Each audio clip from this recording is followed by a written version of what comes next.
Usually I start out these videos with a hook, but this time I'm gonna be using the more direct approach. I hope you enjoy this video about the Cybertron games. I'm gonna talk about 2 games I really adore, and I'm gonna tell you why. I remember going into a store and then seeing this poster for War for Cybertron.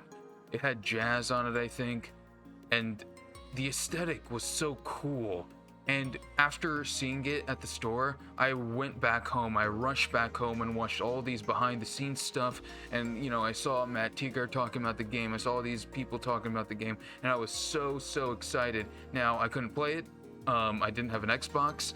And I had to make do with watching Let's Plays. But I still was so excited. I still was so enamored with the story, with the scope, with everything surrounding this game. It has such a cool atmosphere. And the story goes that Hasbro was sold on making a big AAA game type thing with High Moon Studios after they sent him a photograph of Bumblebee. I mean, concept art of Bumblebee. They don't exist. Anyways, let's get started on War for Cybertron and get into some of the backstory. In the early cycles, Cybertronians knew nothing but the job they were born into. The daily grind of an orderly world. Thousands of megacycles, the High Council and the so-called elite of Cybertron repressed freedom to such an extent that it seemed as if the entirety of Cybertronian society was crushing down on the backs of the individual. We evolved as a society and free thinkers. Many of us wanted to be free to explore the cosmos. We erected hundreds of monuments dedicated to knowledge. The ancients had expanded beyond the border of our galaxy, exploring the stars. To hear the elders speak about it, it sounded to me like a golden age. Others had more sinister designs. One particular voice began to stand out. The voice of a self-named gladiator from the pits of Chaon. Peace will be attained through war and nothing short of it. Hearing this simple truth, so elegantly expressed, was the first time I took genuine notice of the gladiator called Megatron. Like most Decepticons, I felt an inexplicable draw to the gladiator pits even before Megatron began his steady rise to glory. Unquestionably a criminal, it was equally clear that this Megatron contained a powerful, dangerously powerful intelligence. For a time, all voices that registered in my audio spectrum seemed shouts. Whether the bellicose cheers of adulation that rose in the gladiator arenas, or the shrill screams of condemnation from the self-described High Council. Through this clattering din, a measured voice of reason distinguished itself as worthy of my attention. A young archivist named Orion Pax was the first to sense something was wrong. Working in the Hall of Records, he monitored the same transmissions as everyone else, but he heard so much more. It was during the countless cycles spent listening to the voice of Megatron that I first realized I possessed a voice of my own. At times of insolence, I had to restrain my instinct to simply crush him like just another of the thousands that had fallen under my feet in the pits. But to do so, I knew would be a mistake. I knew then that before being destroyed at my hand, this Orion Pax, who calls himself Optimus Prime, must be made to unwittingly serve our cause. I thought this lowly data clerk might have in fact been forged with alloys strong enough to be my true brother in arms. But this appearance of boldness revealed itself to be simple cowardice. Orion was the first to realize that the gladiator Megatronus had ambitions that far outreached his success in the pits. When the High Council convened to bestow the title of Prime on me, attempted to exalt Optimus instead, a true brother would have scoffed at this preposterous betrayal. Instead, Optimus Prime, whose greatness was limited to the all-important field of library science, accepted the title that was rightfully mine. In so doing, he fired the first shot that ignited the very same great war he claims to despise. After being shunned by the High Council, Megatronus created a new identity. And Megatron and his Decepticons were born. The High Council and even Optimus himself underestimated Megatron for this reason. They believed that he created a revolution, when the opposite was the case. The revolution created Megatron. When the Decepticons came, they came with a ferocity no one had seen before. We Autobots weren't fighters. We had no experience in war. We were ill-prepared to face Megatron's legions, gladiators who thrived on destruction and mayhem. To all Decepticons, I command you to find the Autobot rebels and raid their Energon stores with haste. Let none remain functioning who oppose my will. Gather what we can, and take the rest from greedy Iacon bureaucrats who do not deserve to have it. Lieutenant, we're pinned down. Cannot proceed to rendezvous.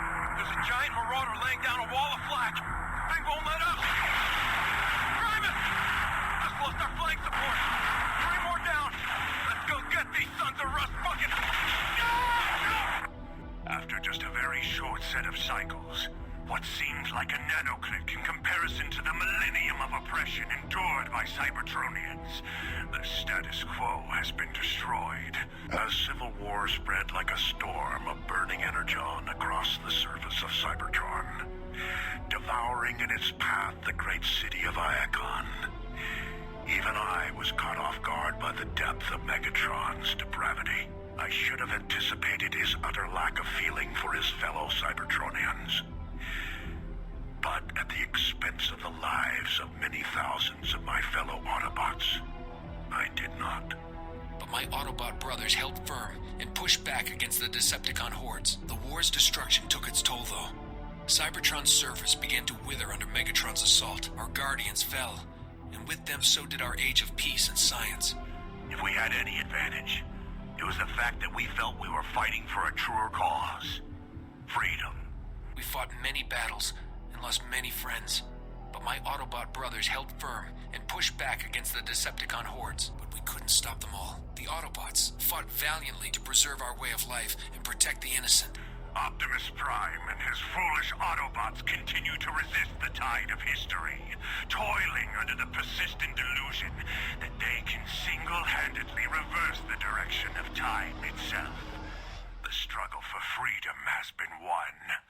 The revolution will be permanent.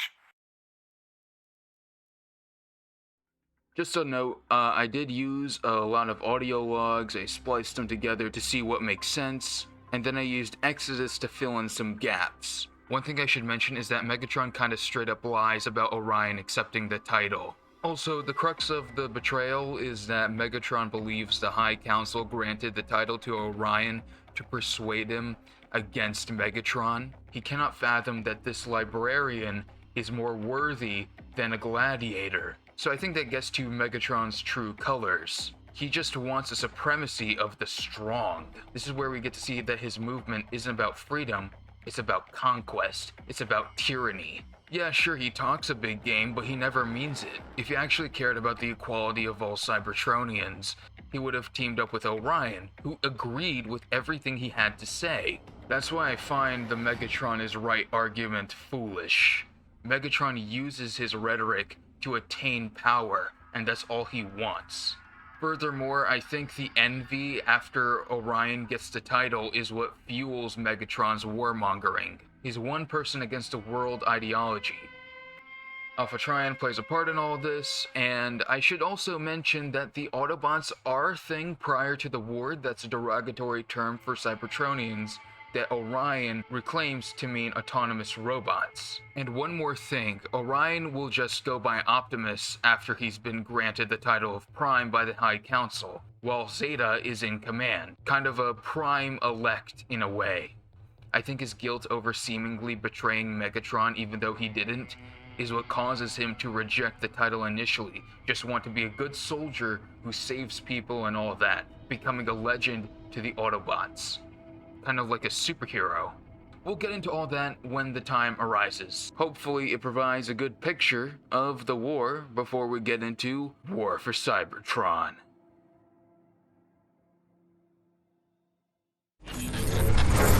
Civil war has ravaged Cybertron, homeworld to the Transformers, for millions of years.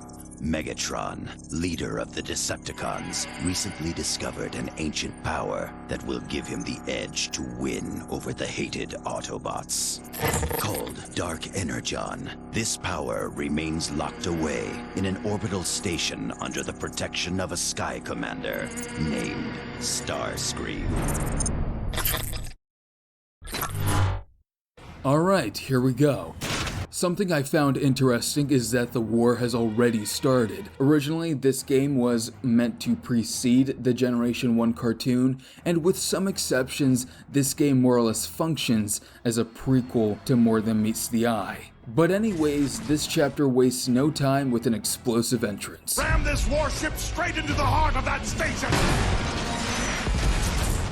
There's a couple things notable about this chapter. Mainly, you get to see how Megatron met Starscream. I am Starscream, and I have protected my station for over 1,000 years. And how the Decepticons came into the possession of Dark Energon. Decepticons, receive your birthright! But most importantly, Chapter 1 does a really good job at establishing the character of Megatron. He's voiced by Fred Tatasciore, whose excellent performance really straddles that line between a brutal savage and a well-spoken military commander.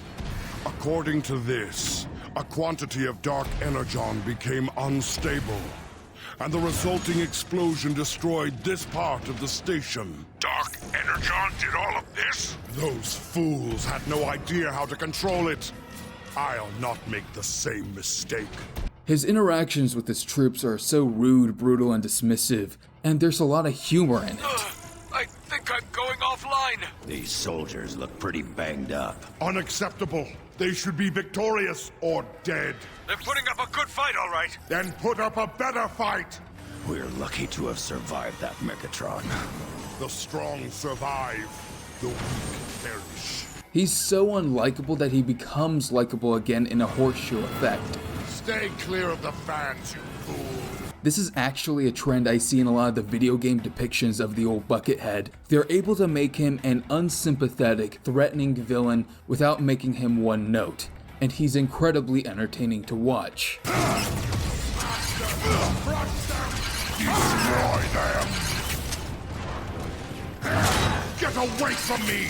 And personally, that's how I prefer my Megatron, this sort of elegant bully as Animated described it. And High Moon does an even better job at characterizing him that way. You can also play as Brawl and Barricade. Brawl functions very similarly to Megatron.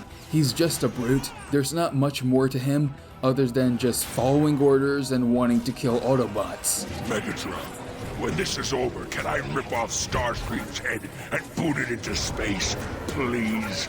Patience, Brawl. Starscream knows this station inside and out. He may yet be of use to us.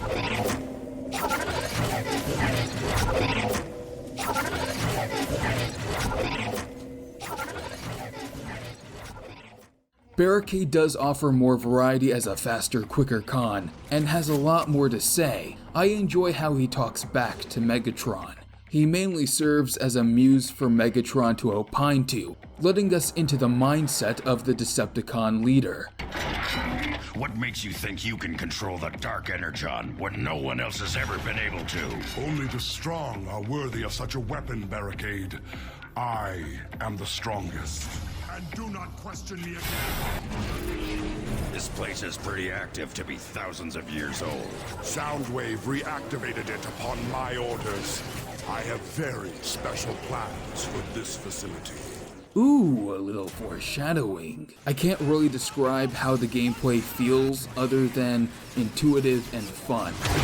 Everything just flows right. High Moon approached this gameplay by first addressing the fluidity of the combat in general before inserting the transformation elements into it. So instead of covering for combat, you can transform. It's really fun to play, and that's all I can really say. The environments are pretty neat. When you get into jumping on debris in outer space as a space station falls apart, that's some sweet goodness. I mean, I died a few times doing this, but it's still sweet. It has a pretty kick-ass ending with Megatron showing he's the real deal, able to harness the power of Dark Energon when no one has before. No one can control Dark Energon! It dominates and destroys everything it touches! I am the Dominator. I am the Destroyer. I am Megatron! And that's what gets Starscream on Megatron's side. Teach me, Megatron. Teach me to wield Dark Energon the way you do, and I will serve you. I like how we get to see how Starscream values power above all else. Megatron said he used to be a sky commander before being relegated to babysitting a space station. Megatron! You may have gotten this far, but you'll never get your hands on the Dark Energon! Starscream, this acrimony is needless. I know who you once were, Sky Commander, and that you were betrayed. With Dark Energon, I shall return Cybertron to its former glory, and you to yours. So when he sees an opportunity to reclaim his former glory, he goes for it. Overall, a strong start. Anxious to prove themselves worthy of the Decepticon name, Starscream and his minions fly to Cybertron. There, they must reconnect the Energon bridge that will enable Megatron to manufacture more Dark Energon and conquer the Autobots once and for all.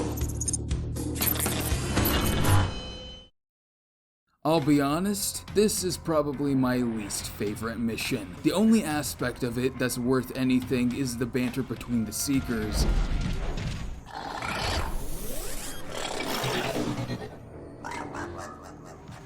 Did you see that? You mean that creepy looking thing that just jumped over the side? Yeah!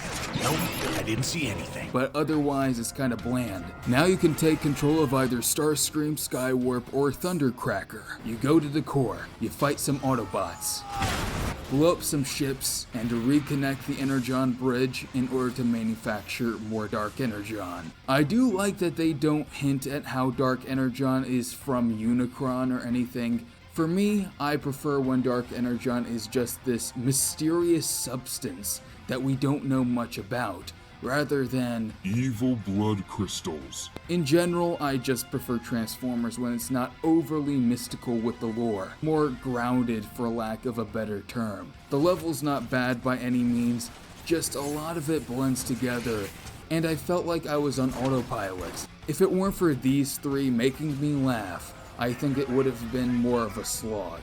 But it does provide a bit of a break, a more chill level where we get to see the personalities of Starscream, Skywarp, and Thundercracker in action. The Autobots have booby-trapped this room! Fools! Wait, are you calling us fools or the Autobots fools? Because I'm not getting the sense that you respect me. Silence! Fool! That's exactly what I'm talking about. Starscream, well, you already know what he's like. I did it! Look at all that power flowing! Onward, Decepticons! Skywarp's an idiot. Unbelievable! These Autobots are dumber than Skywarp! Dumber than Skywarp? I'll show you, dumb Starscream! You always do. And Thundercracker's a nerd. That's not Autobot weaponry! Interesting. I've never seen these life forms before. It's like watching Ed, Edd and Eddy. In fact, it's exactly like Ed, Edd and Eddy, but they commit war crimes. Getting past this thing is impossible! Keep looking, you fool! The answer is here somewhere! I would prefer a solution sometime today. You're the brainy one, Thundercracker! You figure it out! Ah, of course! You got the answer? What? What is it? I'm not telling you. I see it as well. Plain as day. Right in front of us. You don't really see it, do you, Starscream? And it's also really funny how Megatron randomly will chastise Starscream over and over. Starscream, report! Megatron! We are encountering resistance, but I will not suffer excuses. Do not fail me. You really told him, Starscream. Starscream is really regretting his life choices now. There's a few sections that are cool, like this one part with the ship and then the sentry boss at the end. But overall, not bad, but could have been a bit better. It's a decent chapter where Starscream demonstrates his usefulness to Megatron with his trademark Starscreamisms. Incredible. The Energon bridge is active once more. quiet! You're ruining my moment of glory! Soon, my orbital station will be at full power! Your orbital station, Starscream? Surely you mean mine. I see you have finally succeeded in the simple task I gave you. Perhaps you're not as worthless as I thought. Report back to base at once! Hungry for more power, Megatron plans to corrupt the very core of Cybertron itself with Dark Energon. But to do so, he must first find the Omega Key, which will unlock the gateway to the core. Megatron launches a full-scale assault on Iacon, capital city of the Autobots, where the key is protected by Zeta Prime, leader of the Autobots. For the next 3 chapters, you only get the choice of Megatron, Soundwave, and Breakdown. I was initially confused as to why this was the case, why not the variety, but I do think that these 3 bounce off each other really well. Steady yourself. I marked this area for Dark Energon bombers. Are you insane? I mean, yes, brilliant, Megatron. You see how tensed up Megatron and Breakdown are? But then Soundwave is all relaxed and chillaxed, ready to take on what the world will throw at him. Also, is that a Decepticon logo on his back? Soundwave's the straight man, Megatron's the loud man, and Breakdown's, well, I'd say he's the paranoid one, but he's really the only one with his head screwed on right. Chapter 3 is a lot of fun, and a lot of that is watching the AI kill itself. Don't get hit by the train, you fool! Descend here and have a care. One wrong step and you're scrap metal.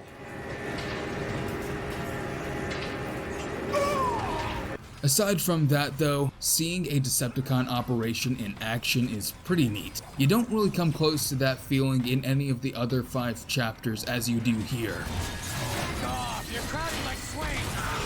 I really started to take in why Megatron was so successful.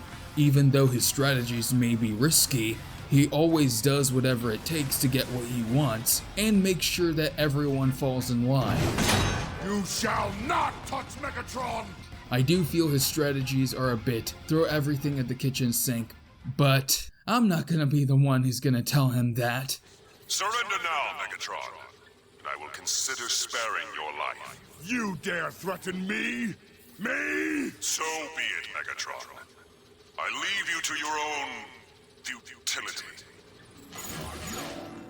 Oh, great. Here we go. Brawl! Call in the Dark Energon bombers! But, Megatron, there's too much firepower. Do as I have ordered, Brawl! Yes, Megatron. Bombers, target these coordinates.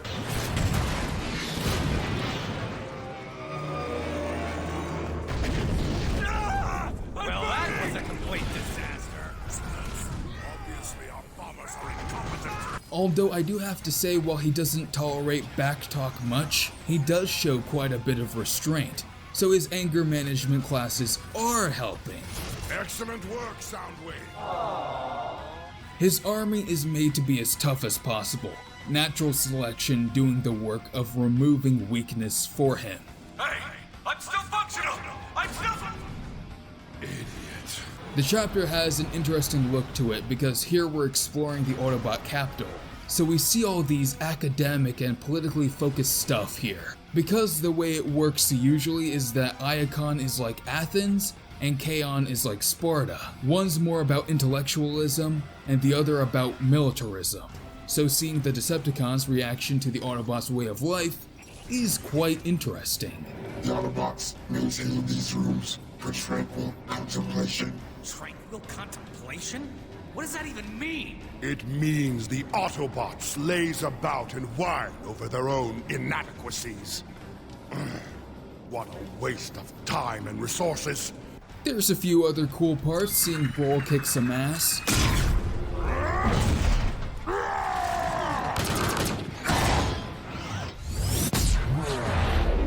Starscream being coy with Megatron. Call in the bombers! Transmitting the coordinates. Brawl, this is Starscream. Your request is denied. I won't have you wasting more of my ships. I see. When did they become your ship, Starscream? Oh, Lord Megatron. I didn't realize you were there. Air support request approved. But it will be a few cycles before the bombers can reach you. I'm afraid you'll just have to be patient. We've got Autobot reinforcements headed our way! I shall make you pay for this. Battling the Autobot tanks with their badass entrance. Engaging Decepticons at the Iacon Vault. Fall back! Fall back!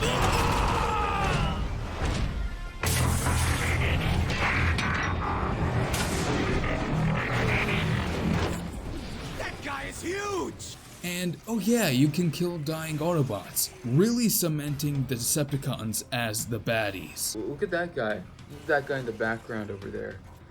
Right. Oh, he tripped. Oh! Got punched by a ghost.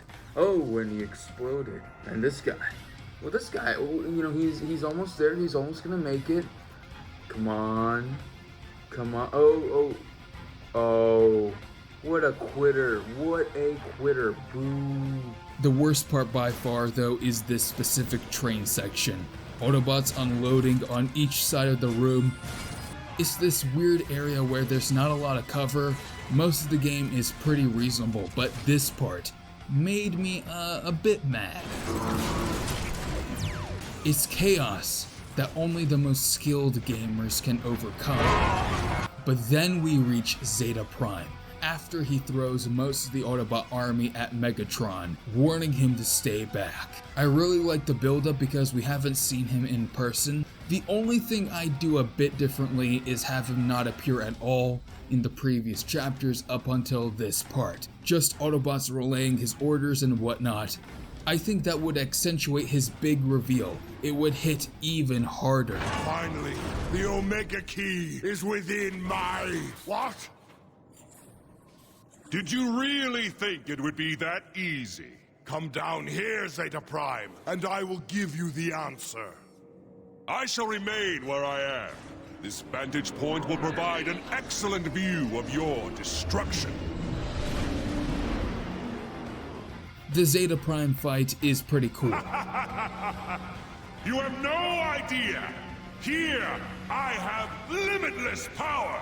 He's got the power of hydraulics and clones on his side. It really does show the power of Zeta Prime, especially because this was the fight that this 12-year-old game was having difficulty handling the most. It's rough, but you can tough through it, and once you do, kablam! Zeta went bazowie! System's failing! This cannot be!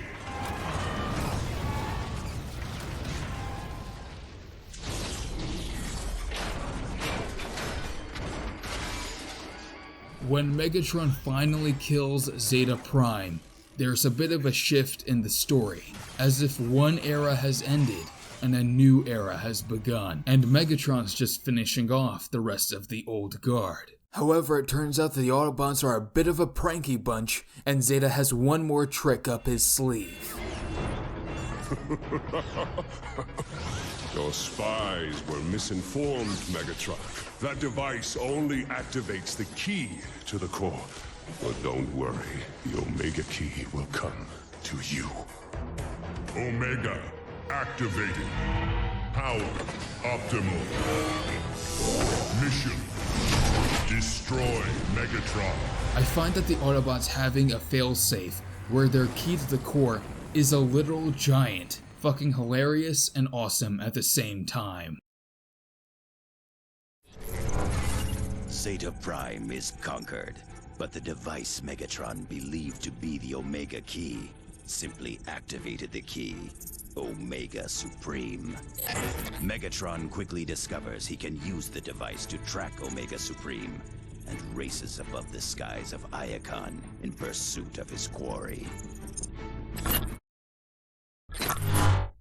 Enemy status terminated. Chapter 4, Death of Hope, is a big game of hide and seek. Omega Supreme is just coming out of nowhere, chasing you guys down. Identification, Decepticons, action, terminate. Fall back and take cover! And it's just a lot of fun, honestly. One of the fun little tidbits is where Starscream doesn't hear back from Megatron because Omega jams his signal, so he immediately assumes command. Megatron has fallen. I, Starscream, have taken my rightful place as your leader! Starscream, you half-wit! I still function! A fact you shall regret when I choke the life out of you! Something I've waited to mention until now is how we get an answer as to why Megatron keeps Starscream around. There's something off about that Starscream guy, Megatron. I don't trust him. Oh, I trust Starscream about as far as I can blast him. But he shows a rare cunning that I find intriguing. So I guess it's like, I'd rather him be on my side than the Autobots. Also, his ambition, he's not just a drone or a loyal soldier, makes you think he might have the chops at being a leader. Putting what happens in the sequel aside, I do think this is an admirable quality, even though it is a double-edged sword, since Starscream never makes his traitorous tendencies a secret. I do enjoy how the Decepticon campaign is a blossoming of this strange dynamic between these two, above all else. Retreat! Decepticons, retreat! Belay that order, Decepticons! This is Megatron! Anyone caught fleeing this battle will be marked kill on sight! Press your attack immediately! Attack? But Megatron! Especially you, Starscream! I haven't talked much about Breakdown and Soundwave. Soundwave is a Giga Clutch Supreme, as always. I really like his design, really like his portrayal here. Hey, Soundwave, you want to race? As far as breakdowns go, this is easily my favorite. Systems damage. You want us to go through that power conduit? No way! The Energon flow is off the charts, we'll be fried! Get moving, Breakdown. He's hilarious, one of the most underrated characters in this game. He feels like a little brother constantly pestering everyone else. We made it! I can't believe it! We made it! Yes, Breakdown. Your constant whining saw us through. But anyways, Omega Supreme's pursuit, which is most of the level, makes this whole thing feel like a comedy and a horror movie at the same time. It appears we've lost that dull-witted brute Omega Supreme. Not that he stood a chance against my intellect. Megatron? What? What? Target reacquired. Weapons engaging. Wow, he looks really angry.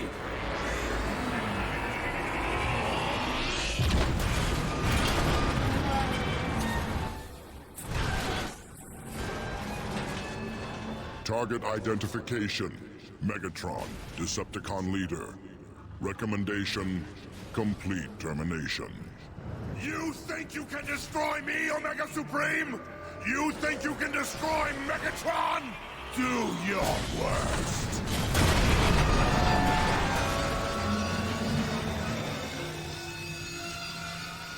These games aren't humorless, in fact they're quite funny. That's part of their charm. Megatron, you're still functional! Thank goodness! The prospect of something so big, knowing where you are, looking for you, looking at you, that just sends this fight or flight response within me. It's a feeling that I don't feel like people talk about enough about this game. It all culminates in a somewhat tedious boss battle, where you gotta deal with a ton of aerial bots and Omega flying around. It's mainly a turret section where you gotta cheese it to the end. Not my favorite part, but it doesn't take away from the fun and hilarity of the previous sections. He's going down! Eat that, rest for brains! Omega flees like a coward. Now, let's finish the job!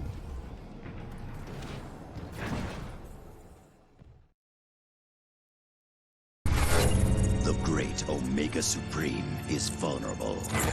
Megatron and his Decepticons must press their attack if they hope to overcome the Guardian of Iacon and force him to unlock the gateway to Cybertron's core. Oh boy, the end of the Decepticon story. After playing peekaboo with the giant machine of death, we finally get to see Omega Supreme in action. A real boss battle between you and him. He stands above the orange aura like he's engulfed in flames, which is fitting. Omega unleashes an onslaught of fire and destruction upon you.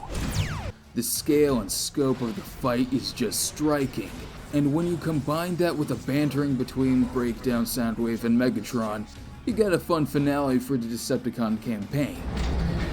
I, Megatron, have defeated Omega Supreme! All hail Megatron! Here's what you have to do. Make him a bit sick, give him the sniffles, write him a doctor's note, and then shove your purple crystals into his insides. You'll be dealing out so many crystals that they'll call you Walter White. Not much strategy or anything, but maybe because I played as Megatron, I felt like a more brute force fight was appropriate to end the campaign. Up until this point, the Decepticons have gained a lot of momentum in winning and decimating Iacon and the Autobots, so I think you would want that final fight to keep that momentum going. The Decepticons are all about conquest, so you want to make sure that your knockout punch feels good. Systems failing. The Autobots' most powerful weapon and the key to the core of Cybertron are mine! The universe shall hear my name and tremble! This is the moment Megatron became Heisenberg. But that's the Decepticon story. All that's left is for Megatron to enact his master plan, using Dark Energon to corrupt the core of Cybertron so he can command it himself. The logic being that if he can control Dark Energon, he can control what Dark Energon controls. I mean, here we have this madman winning, and his win results in the death of Cybertron. High Moon did a fantastic job of really telling the story of a truly despicable person getting what they wanted, laying death and destruction in their wake.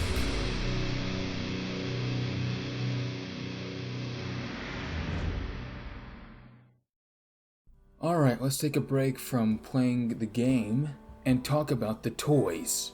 Now, I didn't have any of the toys as a kid, so I've got all these reviews or pictures lined up, and I'm gonna do what I did as a kid and vicariously play with the toys through various toy reviewers. So here we have War for Cybertron Optimus Prime. His vehicle mode looks alright, I have no complaints about it. Looks pretty much like it does in the game. And his robot mode doesn't look bad either. These arms are a bit too small. I feel like Optimus and Megatron are the two that should be barrel-chested, but they end up not being, and everyone else looks like they have these long, gangly arms. Here's a review by Peaugh of War for Cybertron Megatron. I love how big his cannon is, I love how detailed it is. It's a spitting image of the game. I actually really like it. Then we have here MGo's review of War for Cybertron Bumblebee. Like Megatron, the vehicle mode is a spitting image of the game, but what ruins it for me is the robot mode. It's got these long, gangly arms, as I mentioned before. The chest is too wide. I don't know. The thing I liked about Bumblebee was how compact he is. I don't know if that's physically impossible to do with a toy for mass retail, but I don't know, this is what ruins it for me, because the main appeal of the design is gone. Here we have Thew Adams' review of the War for Cybertron characters, and here we have Soundwave. I like how he looks, I don't know, I think he's fine. They did end up making this bigger version for War for Cybertron, which I'm not as much of a fan of. I don't know, it just seems very oversized for me. they did end up making that into a blaster. This is Optibotimus' review. I feel a little bit too big. I think he should have been Soundwave size, like the deluxe Soundwave size, and not this giant behemoth. But you know, I mean, at least they were able to make it so that he actually has a different head, and they've made these things fit that look like the original toy, so props for that. Oh boy. And then we have, here's MGo's review of Fall of Cybertron Bruticus. This Bruticus looks absolutely awful, and this is the improved version with the better paint job and everything that's more accurate to the game. The one that's in mass retail is this one, with all these garish colors, and it's just so, it's so awful. I think it absolutely looks like trash. Sorry to be so harsh about it, but I'm not a big fan of it. Here we have Grimlock. This is JobbyTheHong's review, and I actually think it's one of the better toys in the War for Cybertron, Fall of Cybertron lines that were released as part of the Generations line.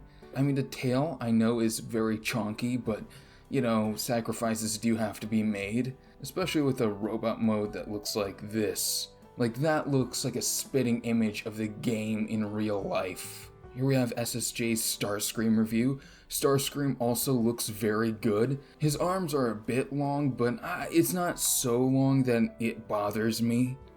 And then we have Jazz, who is a bit wide, you know, a little too barrel-chested.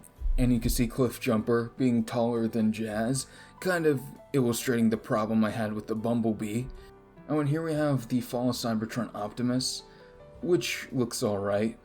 Then we have, for whatever reason, they did end up making a kickback toy, but none of the other Insecticons. I do wish every character in the War for Cybertron games did get a toy, but alas, we get some hits and we get some misses, and that's just how it be.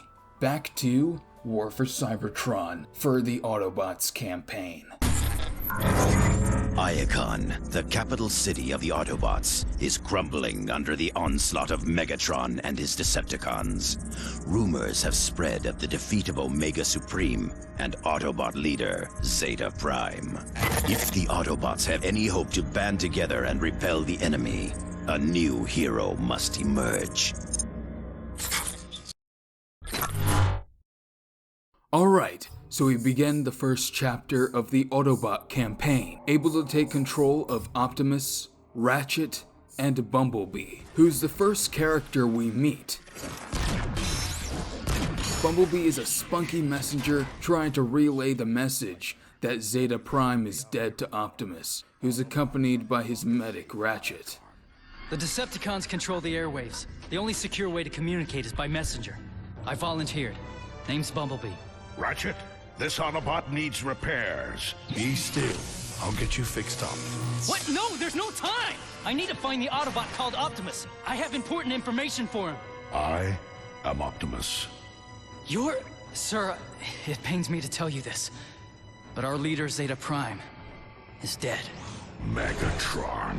The Autobots are in disarray, and they need to fend off the incoming Decepticon attack on Iacon. So, Optimus takes temporary command. Good luck, Optimus. With Zeta Prime gone, we're all looking to you now. I'll do my best. Autobots, roll out. The main thing to highlight in this chapter is how different everything feels. For 5 chapters, you were just utterly ruthless to anyone who was wearing this badge. You were the bad guys. Thank Primus you're here! But now you see how dire the situation is. Autobots loading up Energon, trying to assemble the resources at their disposal. Mechanics fixing up the place, monitoring their area. You feel how scattered the Autobot forces are without a leader. Unlike in the Decepticons chapter, you have the ability to revive Autobots, which I think is a neat difference that shows you that no Autobot is left behind. Plus, they can be your buddy and assist you in battle. In contrast with the cons, the Autobot missions are mainly an underdog fight, a constant struggle to gain the upper hand. So it's more about overcoming the most impossible of odds, everything being stacked against you. Dead bodies are everywhere, as your soldiers get slaughtered before you.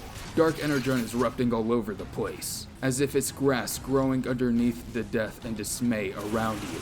It's poisoning the city to its core, and touching it is poison to your circuitry. But you do everything you can to win back control. In Chapter 3, we mainly stayed at the capital, but now we're on the streets of Iacon, dealing justice to everyone in your way. Driving down these tunnels and winding roads around us. So one of the characters you can play as is Ratchet. He's a healer. He can fix everyone up. Keep those Decepticons off me while I patch him up, would you? And he's a valuable counsel to Optimus, and is the first one we hear support Optimus as the next Prime.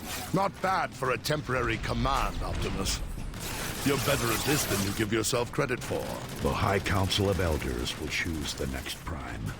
I'm merely a stand-in until that choice is made. Let's see who voices him. Oh, it's Fred Tatasciore again. He does a great job at making him sound wise in a very Rhinox Beast-esque way.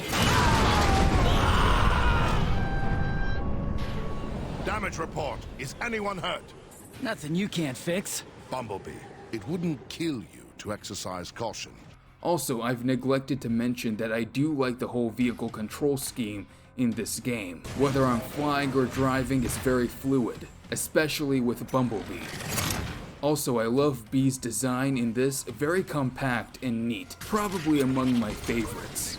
Johnny Young Bosch's Bumblebee brings a youthful presence to a cast filled with a lot of veteran soldiers. Megatron can take this city over my twisted, lifeless shell. I like all the voices in this game, and I really like Bumblebee's voice. This has Decepticon written all over it. Mostly for how energetic and lively he is. There's one scene I like where Bumblebee witnesses some Autobots being killed by Dark Energon. What is that thing, Ratchet? I'm reading a massive surge of... There was nothing we could do, Bumblebee. The horror he displays puts everything in perspective. And it fuels your battle against the evil forces of the Decepticons. Something that's made very clear in this entire chapter is that the Decepticons are in control. There's all these television screens of Megatron bragging about his accomplishments. I, Megatron, have destroyed your unworthy leader, Zeta Prime. Now, you have the privilege of experiencing my rule.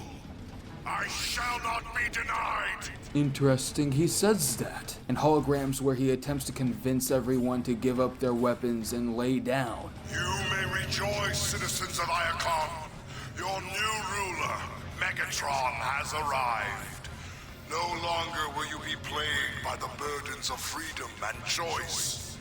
Henceforth, my will is the only guidance you shall require. Embrace the Decepticon way and reap its rewards, or resist and face destruction.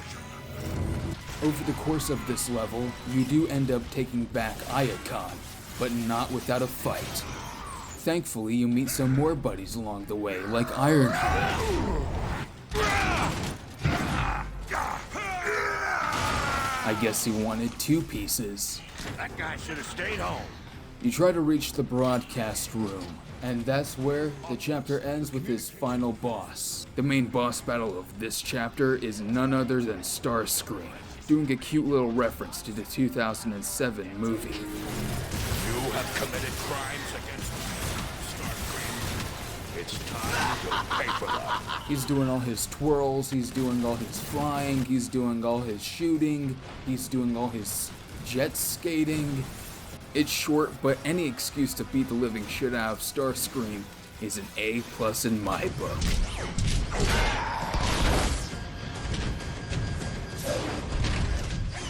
You'll see me again, Autobots! That's a promise! Run, you yellow-plated coward! Good work, Autobots. Now, let's coordinate the city's defenses. To anyone receiving this broadcast, this is Zeta Prime. I am being held captive in Megatron's Chaon prison complex. Prime is alive? Ratchet, home in on that signal and boost it. On it! I am downloading vital information that could help the Autobots win the war. Hurry, Autobots. I don't know how much longer I have. Optimus, let's go! We have to save Zeta Prime! That wasn't Zeta Prime, Optimus. It couldn't be. The message carried his unique data signature, Ratchet. Perhaps, but we both saw the wreckage of what Megatron did to him. No one could survive that. Even if there is the smallest possibility that Zeta is alive, we must act. Optimus, it's a trap. Surely you see that. A chance we'll have to take. Hang on, Zeta, my friend. I have a plan.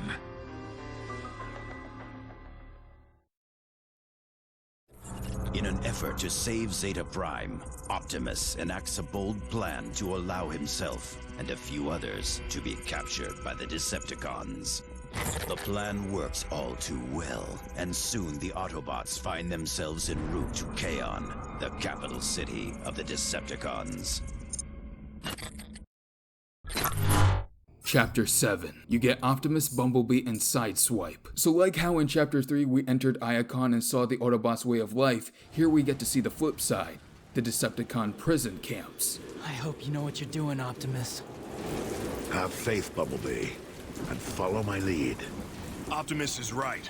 We've been in tougher spots than this. So, you doing hard time? Yeah, it's tough, but thankfully after he turns around in his gaming chair, Soundwave uses this opportunity to teach us about caring for the environment. Take them to recycling. Recycling? That doesn't seem so bad. Yeah? What exactly do you think they're recycling? This opening section gives you a great feel of how depraved the cons are. Caskets. Are those caskets? And a fun 1986 movie reference. Spare me this mockery of justice! Spare me this mockery of justice! Complete with a firing squad. Happy, wholesome fun. How about we join them? Up against the wall! Optimus, this is all part of the plan, right? Ready! Optimus! Aim! Look out! Optimus. Looks like I got here just in time. I'll say! Now that air raid saved our asses, you have free reins of the place, and now you can search the prison for Zeta Prime. Throughout the prison, you'll find some odd machinery climbing around the place. The Chaon prison feels like a fortress hell-bent on trying to kill you. Even though it's a pretty dark and dangerous place, the Autobots keep their spirits up. There! It's working! Down we go! Is that good or bad? Bumblebee, we're locked inside an enemy prison, surrounded by countless Decepticons bent on our destruction. So it is bad. It's purely a matter of perspective. Unlike in the Decepticon campaign, where you had a constant odd couple situation, as no one seemed to like each other, Would you rather face his wrath or mine? the Autobots feel like friends. These guys aren't gonna make it easy for us, are they? Roger that, Robro. Robro? Are you serious? Well, I can't just call you B all the time. It's refreshing, but it turns out Ratchet was right. Optimus, it's a trap. And it was a trap. Awesome! Because Megatron was there waiting for you. Look at this. The Prodigy return. Prodigy? Now that's interesting. I knew you couldn't resist rescuing Zeta Prime, which is why I orchestrated the entire thing. Zeta contacting you, your capture, all of it, all to bring you before me. Welcome to your defeat. While you're taking on loads of cons and spiders, Prime and Megs catch up, and we get a little insight into the history between the two. It seems that Optimus being given the mantle of Prime is what ticked Megatron off, is what caused him to try and forcefully take the planet for himself. They argue for a bit. You have the power to end this conflict right now with one simple choice. Take your Autobots and leave Cybertron forever, or stay and face complete annihilation. This is our home, Megatron. We will stay. We will fight. And we will win. But Megatron cuts it short and teleports them inside a prison cell. Enough of this. You're about to join Air Raid and the thousands of other Autobot fools as our prisoners. Permanently.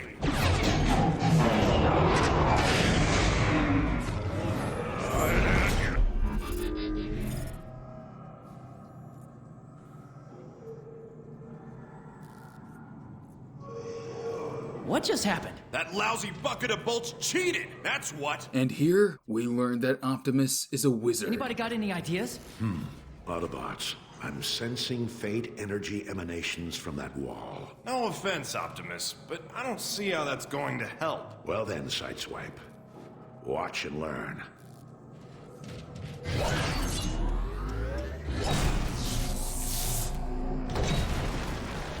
Whoa! Didn't know you could do that? There is much you don't know about me, Sideswipe. Something I noticed is that Optimus is a bit of a legend at this point. It's the one called Optimus! I will spread the word.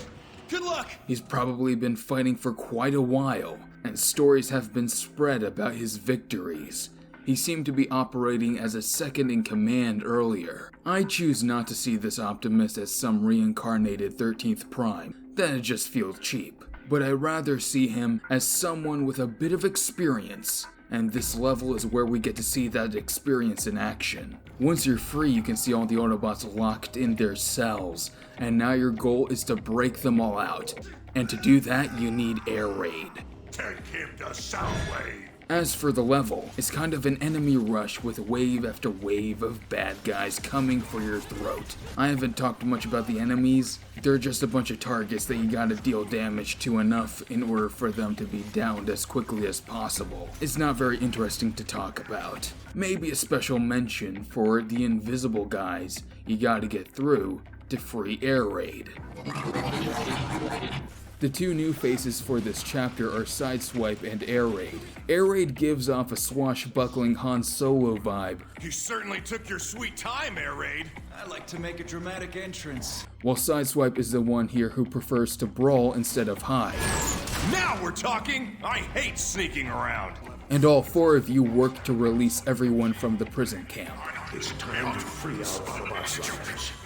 Who wants to do the honors? The story does a great job in making you see how the Decepticons treat the Autobot prisoners, so that you're incredibly ecstatic when the Autobots break out. He's there. Freedom restored. It's a real celebratory moment, a turning of the tide, and it certainly feels that way as you destroy every Decepticon in your vicinity as your fellow bots escape to their freedom. Oh, and before I forget, there's a few Easter eggs with Jazz and RC, which is pretty cool. The environmental design in this chapter and in this game is pretty excellent. I know that people don't love how gray everything is, but I found that there was a lot of breathtaking imagery. In this level, there's just this sense of this entire planet being alive, constantly transforming, constantly moving around. The final thing we gotta do is save Zeta Prime, but that ain't gonna be easy. Optimus, look! It's Zeta Prime! Optimus, is that you?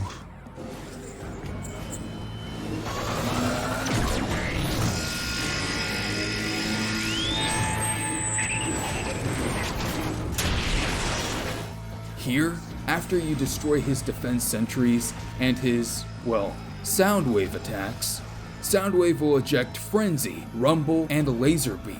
Once you take care of one, he'll run out to repair them, which is your chance to take him down. Soundwave has to leave the shield to help his runs! Aw, he's like their daddy.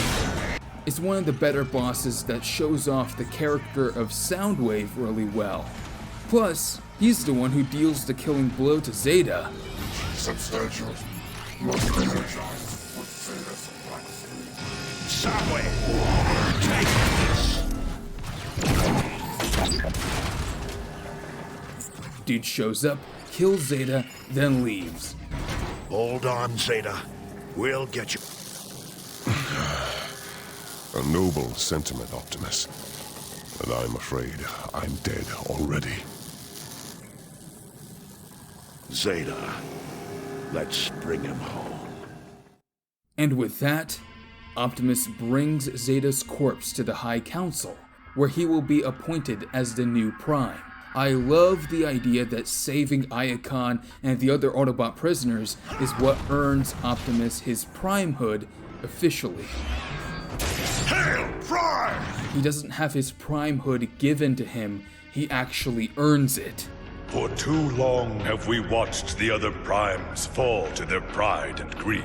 In the Zeta boss fight, every line he said was about how powerful he is. Here, I have limitless power! In contrast, Optimus was very humble, and we actually get to see how he affected other people's lives in a positive way. There are no Primes. Even now, you still reject your calling. Your courage and wisdom have transformed the lives around you. That this is what differentiates Optimus from the other Primes is a touch I love so much. Rise, Optimus Prime, for you are the leader of the Autobots. You are the last Prime. Having embraced his destiny as leader of the Autobots, Optimus Prime leads a small band of Autobots to save the core of Cybertron itself from the clutches of Megatron. But to do so, they must first rescue the mightiest Autobot guardian ever created, Omega Supreme. To the core, you can take control of Ironhide, Warpath, and Prime. One thing I noticed is that in chapters 6 and 7, he's only called Optimus, but then in chapter 8, he's called Optimus Prime. I think that's such a neat little detail, the cherry on top of this amazing game. Your mission here is to remove the corruption that you helped create. And by you, I don't mean Optimus or the Autobots. I mean you, the player. You did this. Shame. But yeah, we gotta clean up Megatron's mess. The first part is about as tough as the train section. Nah, even tougher. It's where you have to defend Ratchet as he repairs Omega Supreme. Keep those Decepticons off me while I patch him up, would you?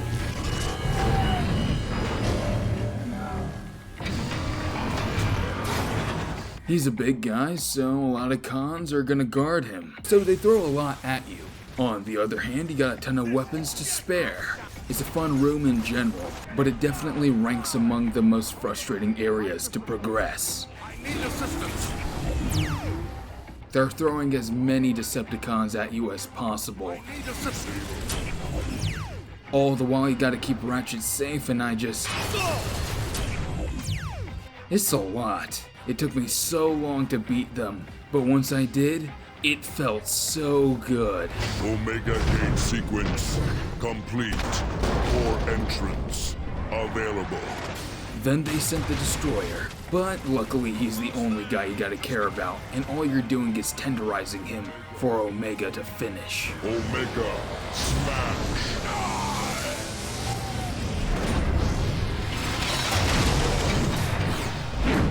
So that's the first part. Omega is no longer sick. Now you gotta head to the core. That's when you go underground.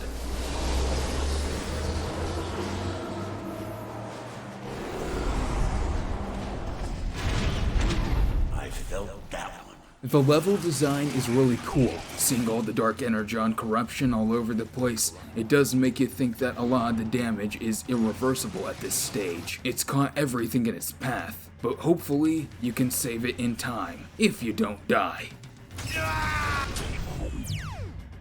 But as cool as that is, none of that can compare to the Energon slugs. They're so fucking cute. I want one as a pet. I love their little turrets. It's so wholesome. But yeah, entering the core is the best part of this chapter. Seeing all this weird Cybertronian life. The Energon grub megafauna rummaging around. It's a neat and fun break from killing Decepticons. Optimus! Floor's collapsing! It's made even more fun because of how well Ironhide, Warpath, and Optimus work off of each other. Ironhide! I'm beginning to think you're jealous of my fine aim! I can't be jealous of something you don't have. I think Keith Sharbeka does a really good job as Ironhide. The voice has that lovable southern accent we recognize, but with enough of a wisdom and attitude that it becomes its own thing. Ba weep, Grogna weep, Nitty Bong. What was that? That's the universal greeting. Jameson Price's Warpath captures the spirit of the character perfectly. This loud, obnoxious onomatopoeia machine. Yeah! Now that's an entrance! Dial it down a notch, kid. I've only got one setting, old-timer! Kablam! We're a team, Warpath. And since we're talking voices, I think Peter Cullen, as always, does a great and spectacular job as Prime. While clearly young, he sounds very knowledgeable. Probably because he spent a lot of time in the archives. We have nothing to fear, Autobots. The slugs will count us as friends. Hearing all these guys' voices alongside the breathtaking descent into the ecosystems that lie underground makes for a really fun experience. Look, that's the outer shell of Cybertron's core. Wow! Doesn't look good, Optimus. The whole shell's been corrupted. There's this one part where everyone gets separated, so depending on who you are, you get a little something different to do. It all culminates in this big fight with this giant insect thing.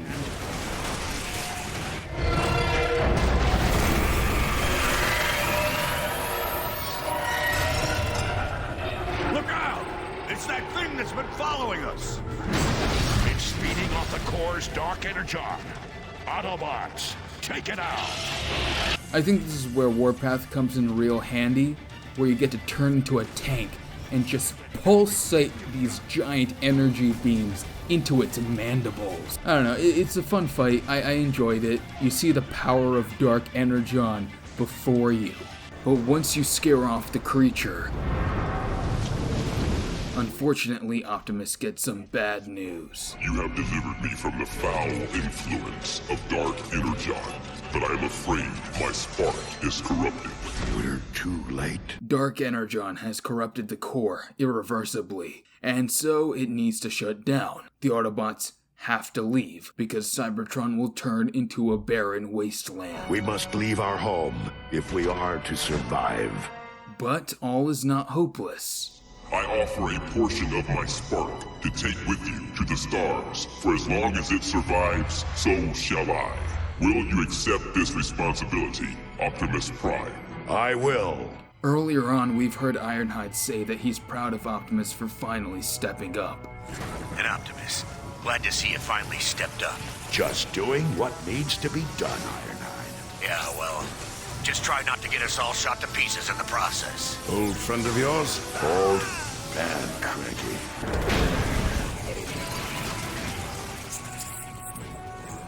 Always knew you could be. What took so long? That is a story for another time. So it's cool that he gets to see Optimus be granted with the Matrix of Leadership. Behold, the Matrix of Leadership. Cybertron recognizes and welcomes Optimus Prime, Keeper of the Matrix, Leader of the Free Autobots.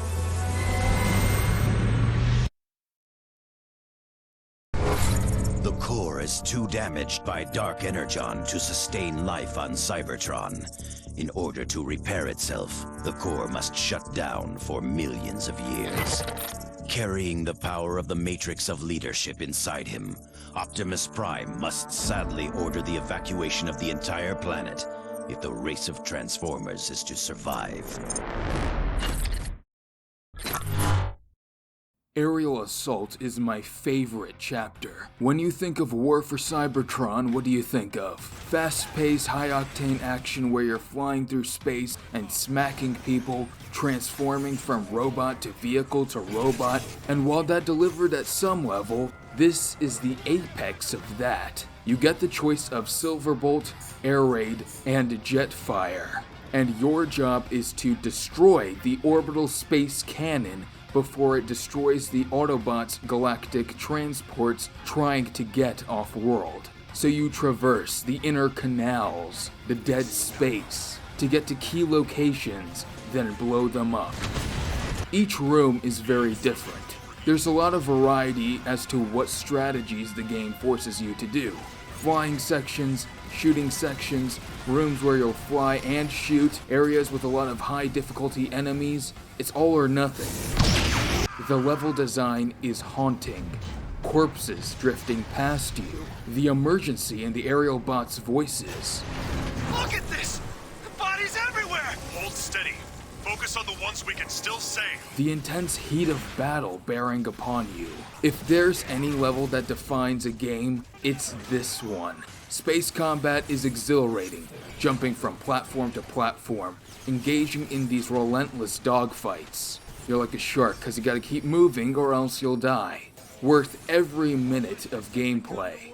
I've basically said this ad nauseum, but the banter is a cherry on top. Silverbolt, I gotta say, I wasn't thrilled when Optimus named you leader of the squad instead of me. Really, Air Raid? You picked now to talk about this? No, hear me out. What I mean to say is, you don't entirely suck at the job.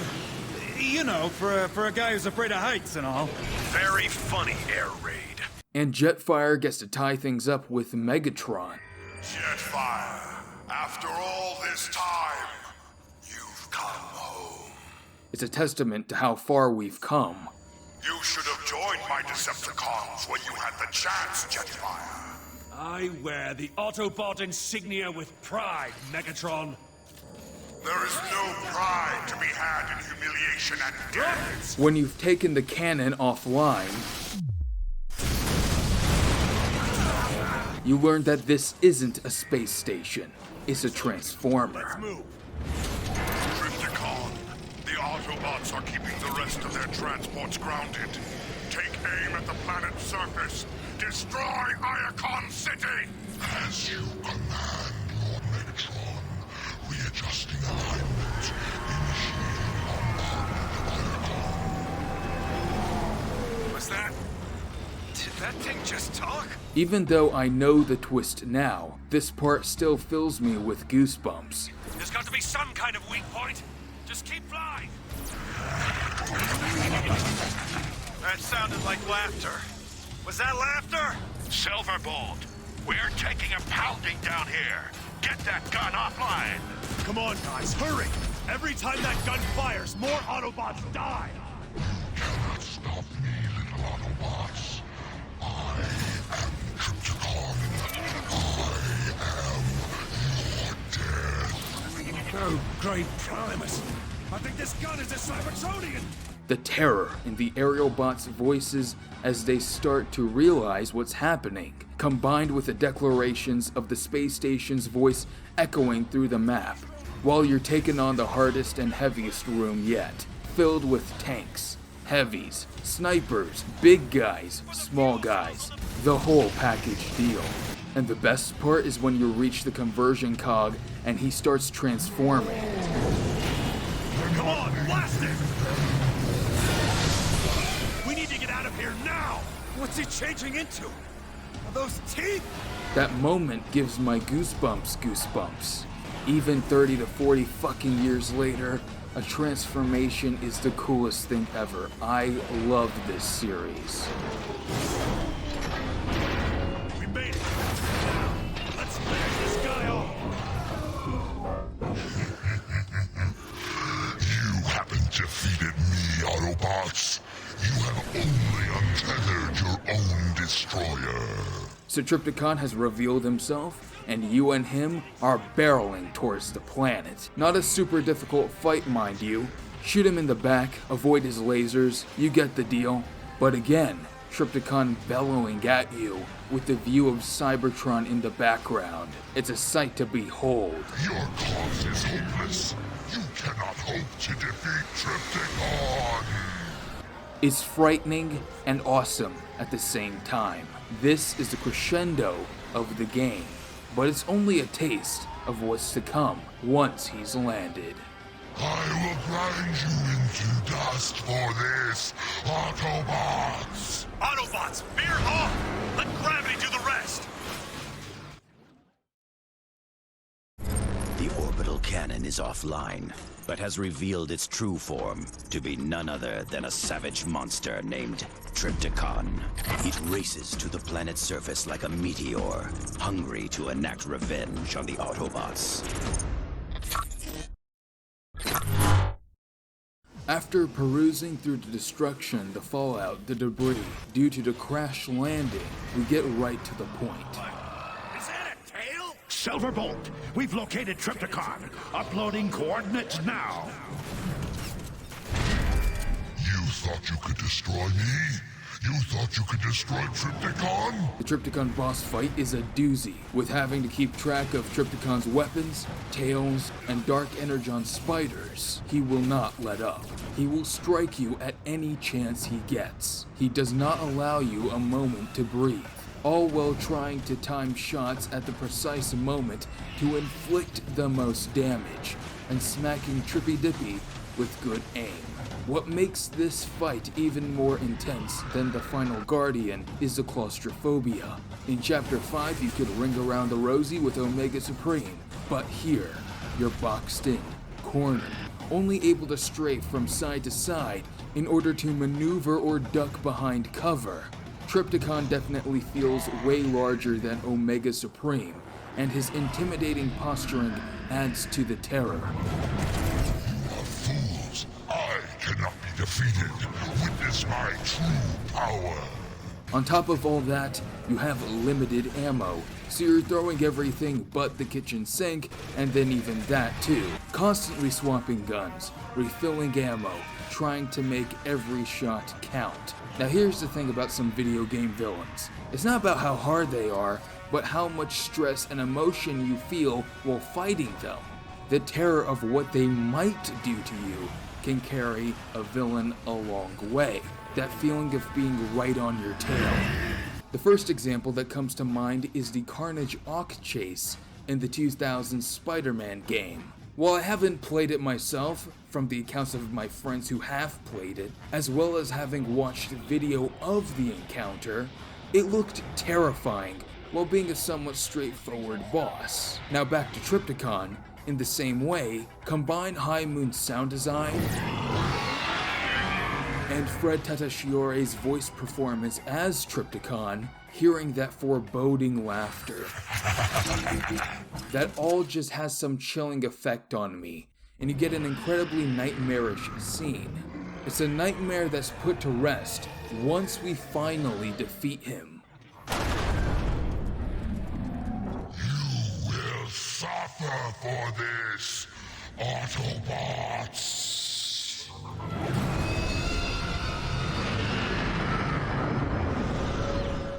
Thank Primus. It worked. Look out! You have defeated me, Autobots. You've lost, Trypticon.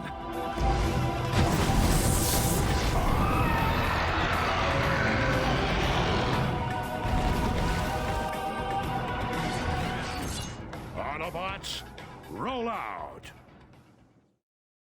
War for Cybertron is a disaster movie with the backdrop of a war story. Here we have a planet of robots fighting a war for so long that one of them ends up killing the planet they're standing on.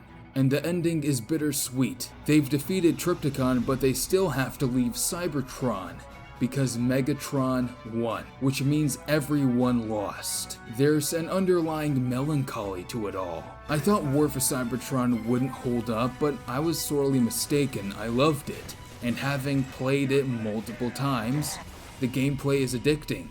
When I beat it, I wanted to play it some more, and, well, thankfully,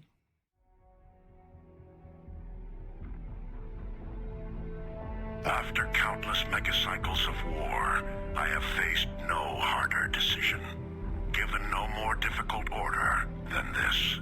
Effective immediately, all Autobot soldiers are to retreat their positions and gather at Iacon. A final general evacuation has been planned, and it is presently underway. I implore all of you to resist, as I have resisted, the temptation to fight until the end. The end is here and now. It's bad times on Cybertron. You know, we're gonna pick up immediately following the last game, and the Decepticons, they've won, right? So the Autobots, all they have left is a small contingent led by Optimus Prime, and they're trying to leave. Imagine you're a kid and you come across well, there wasn't a poster. Okay, imagine you're a kid and you come across a compressed JPEG of a thumbnail. It's got all these characters who seem to be doing things. Then, click, click. There it is, a container with multiple images successfully projected onto your eyeballs, a file that has been uploaded to an internet platform, a video, one simple video that starts a spiral of hype and excitement because War for Cybertron has got a sequel. Even though I had no way to play it, the hype was unreal. What more can be said about the cinematic trailers? They were the best Transformers movies that we've ever gotten. Even when the Bumblebee movie aped it, it wasn't nearly as good. I was highly anticipating watching other people play this game. Before we begin, unlike War, Fall can't be divided into chapters as easily, so we're just gonna talk about it all at once. Let's begin. Whatever lies beyond that portal is our best and last hope, my friend. The game starts out with the Ark headed towards a space portal, with a nemesis following close behind, and boom! Sets the mood right away with Bumblebee being hit.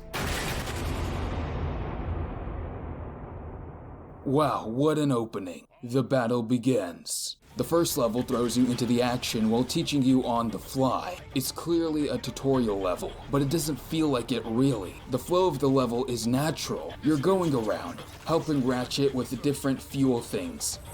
Good luck, Bumblebee. To keep the Ark online. Blasting bad guys, sneaking up on mofos, dodging giant cables. With the backdrop of this epic battle behind you, it's all amazing. It's not open world, but it doesn't need to be. The gameplay fits the way this game functions just fine, and it's massively improved from an already fun base in War. I do wish they kept the double jump, but replacing that with a more convenient melee, switching arms, and running, that's a trade-off I can accept. The controls are tighter and more fluid. I have very few complaints about how this game plays. One of the biggest strengths of Fall in general is how epic and how big the scope is. You get to see the flip side of the final chapter before you know it's gonna be the final chapter. It's a bit of a tease of what's to come. You see Soundwave causing mayhem. Bruticus stomping around.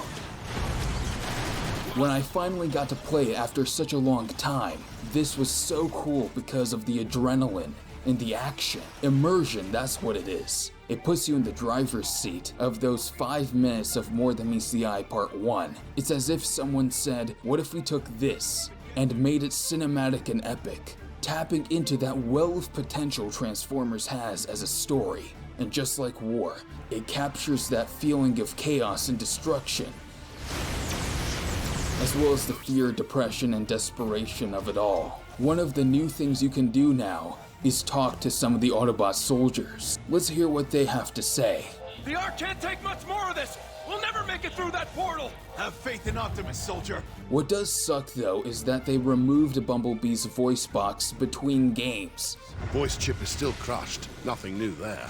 Because they were following the aligned continuity. I would have so loved to hear Johnny Young Bosch return in Fall of Cybertron. So while editing, I felt the need to insert his voice into the game. Decepticons are boarding a ship! Defend the bridge! The Decepticons are really giving it all they've got here, aren't they?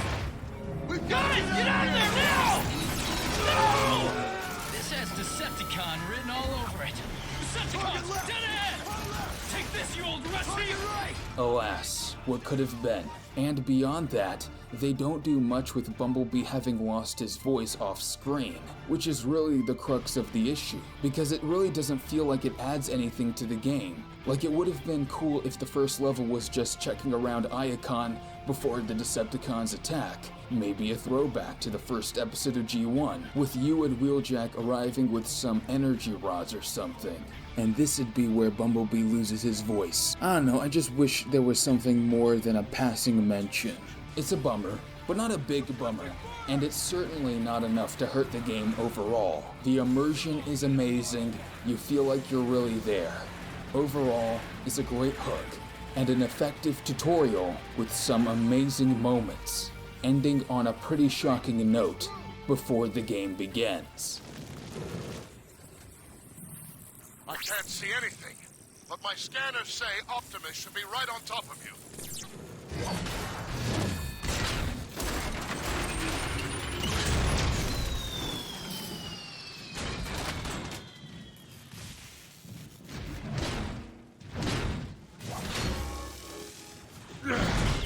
This ought to do the job. Even if you destroy me, Megatron, others will rise to defeat your tyranny. Then I'll just have to destroy you all!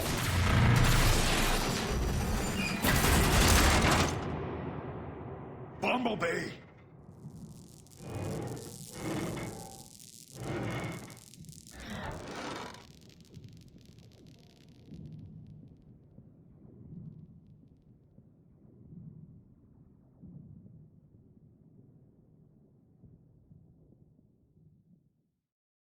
We truly start our story 8 days prior to the prologue. The arc's being loaded up, and we meet up with a few old faces like Ironhide, as well as new faces like Perceptor. But surprise, surprise, the Decepticons attack.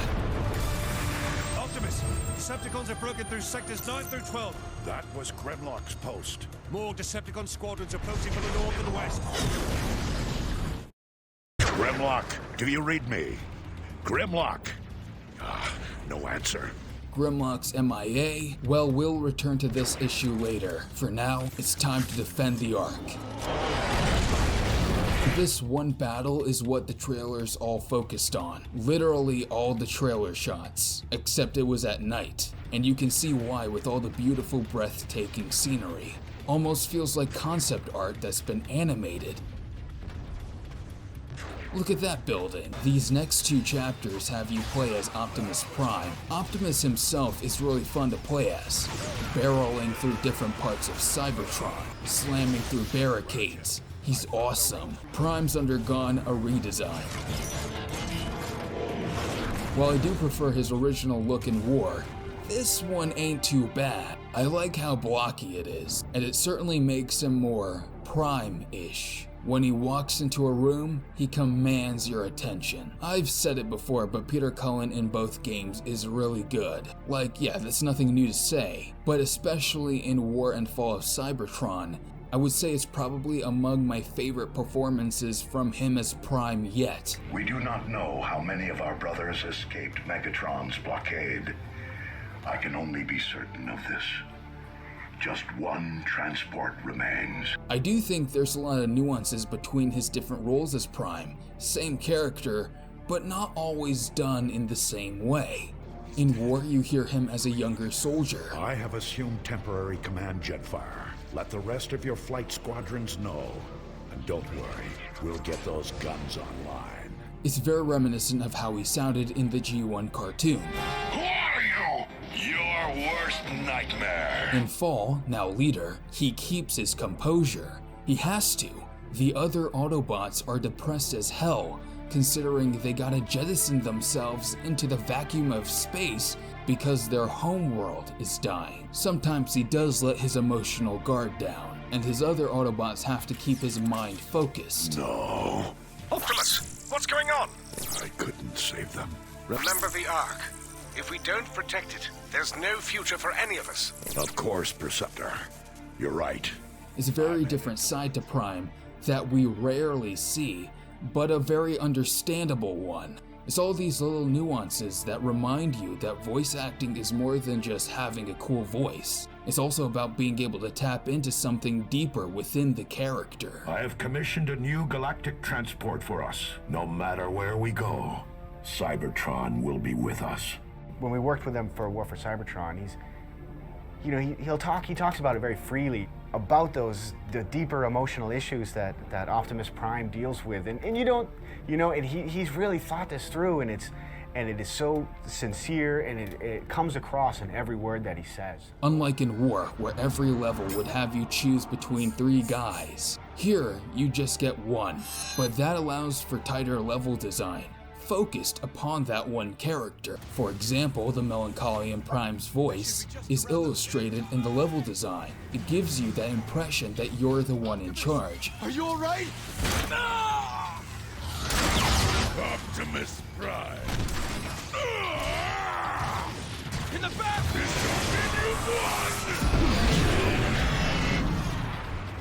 Thanks, Optimus. Thought I was a goner. You're the one fraught with responsibility. The burden hardest to bear.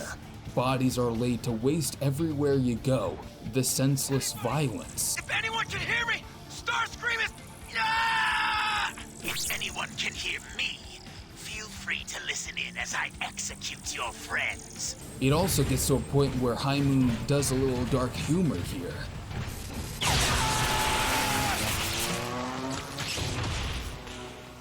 Never knew what hit him. Oh yeah, and there are some Easter eggs like Zeta Prime's axe. Your sacrifice will not be forgotten. Which I don't know if he even had one. Or maybe he's talking to the axe. Maybe Zeta gave it to him, I don't know. As well as Soundwave being hidden as a lamppost. Soundwave superior, Autobots inferior. One of the most interesting parts is when you go inside the Autobot headquarters where everyone's holed up. Your soldiers are asking you, bleeding onto you even. We tried our best.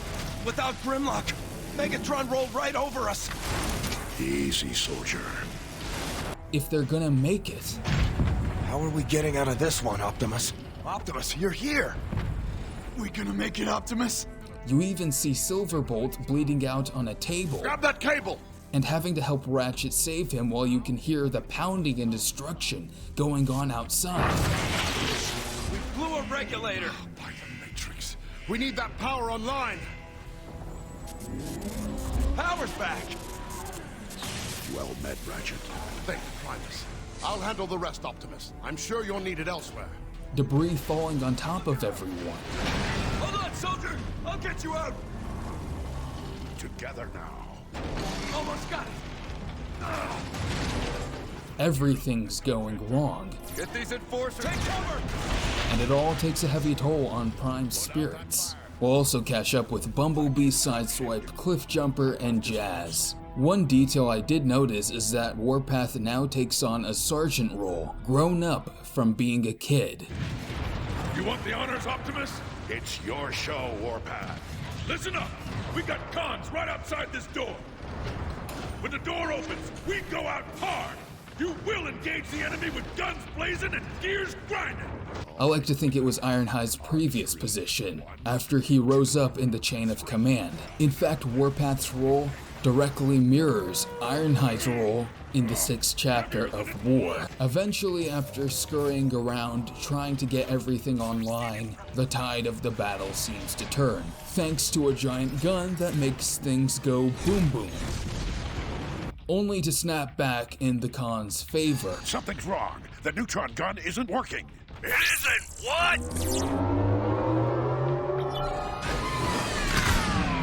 You're out of Energon, Optimus! Then we need to find more, Perceptor. I'm heading back to you. Your Autobots are in danger, and they need help, which comes in the form of an unexpected surprise. Optimus, my readings just spiked. What happened? The door shut on its own. A little self-renovation, so to speak. Where are you going? That area doesn't even appear in the schematics. Optimus, you're breaking up! Optimus! But in all seriousness, I love this sequence. Just the mystery that's been set up over the course of the chapter. Perceptor, are you controlling this room remotely? No. What do you mean? The room is shifting. I am noticing a strange power surge in your area. That mystery being unraveled before you as you look around and enter different corridors. I ask you. No, I order you. Help us in this dire time of need. It's a really effective build-up to a lever. Get used to it. When you pull that lever, now remember what I said about Trypticon's transformation being so cool and amazing? Yeah, that's got nothing on this. All the people falling into the crevices being opened up, the guns being cocked, the arms coming out. It's so badass. Metroplex's transformation is fucking awesome.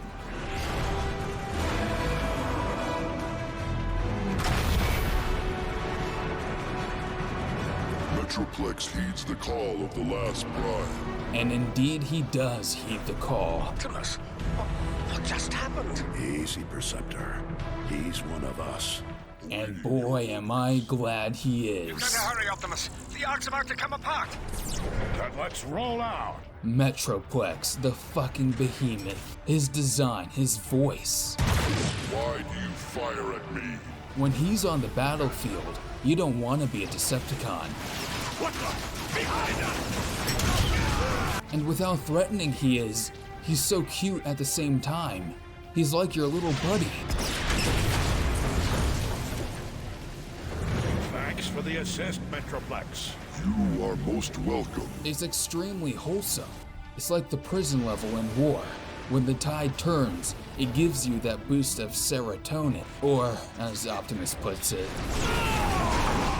justice. Commanding him to fire on obstacles in your path is so awesome.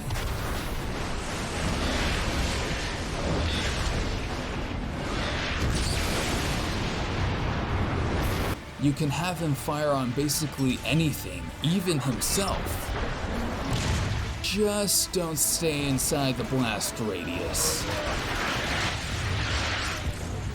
But honestly, you feel real powerful, given that you can summon high-velocity bombardments from suborbital altitudes on any location. It all culminates in a scene that underscores the meaning of just desserts. So Optimus gets captured after it seems Metroplex goes down, right? Metroplex, no! Starscream takes him out. Surprise! He's dragged to Megatron and chained up, and you come face to face with Megatron, who's taunting you, killing innocent Autobots. He's at his most evil yet, and is about to destroy the Ark. Charge up the warp cannon! Wipe their precious Ark off the face of Cybertron! But, wait a minute, who's that? Who's that in the window? Oh, hello. Slam! Bam! Jam! Seeing Megatron flatten like a pancake, even if he's in his FOC body, is cathartic, as is watching the Decepticons retreat, with Starscream in command. One thing I do wish is that Optimus commented on Starscream being a leader more in the game in general. I feel like there'd be a different dynamic, one that we're not used to, but oh well. Overall, this chapter did a really good job at making you feel like Optimus Prime, but I think it's time to revisit what happened with Grimlock that caused everything to transpire in the first place. Grimlock? He deserted us. He left his post for a reason. I want to know why. Jazz and Cliffjumper are tracking him now.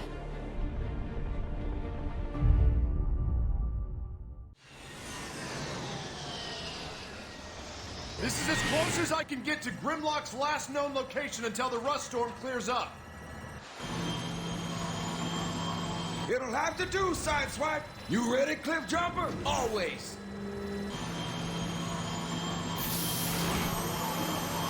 Try not to have too much fun without me.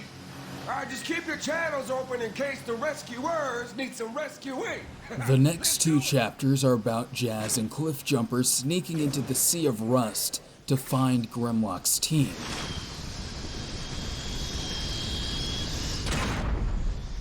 Cliffjumper can cloak and hide behind enemies, so now you're getting all Metal Gear Solid. The new cloaker's working great. Although there's actually an Easter egg that only comes up if you get caught. Weird. These are a lot of fun, as someone who does enjoy stealth missions. I quite enjoy executing Decepticons when they're not looking.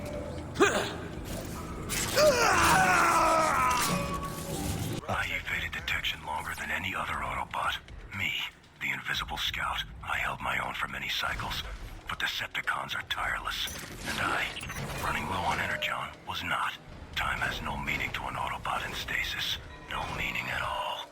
I like to think this Autobot on this audio recording is Mirage, and that Mirage gave his cloaking technology to Cliffjumper. Maybe stealth isn't the strongest part of this game, but I don't know, I had fun. Think I can position that crane to get across. That thing looks pretty rusty, Cliff. Don't make a scene. It'll be fine.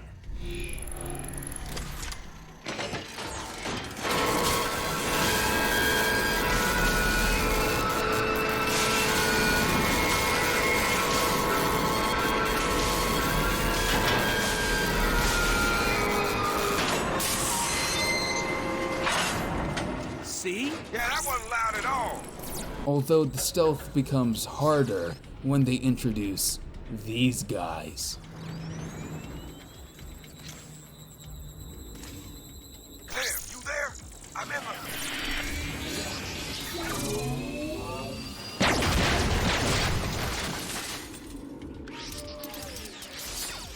I don't even know what they are. My best guess is that Shockwave experimented on Decepticons to be better security or something. We'll see similar cons later on. But anyways, you do not want to be caught in a room with these Cyclops things. Nighty-night. The Sea of Rust is quite well made though. The maps are fun and interesting, and there's always something to see or do. There's so much history that you can explore. Like whenever they talk about the ancients, it's like they're talking about the lost city of Atlantis, with all their forward-thinking advanced technology. Lost to time but filled with secrets.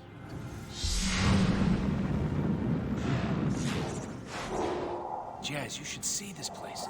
It's beautiful.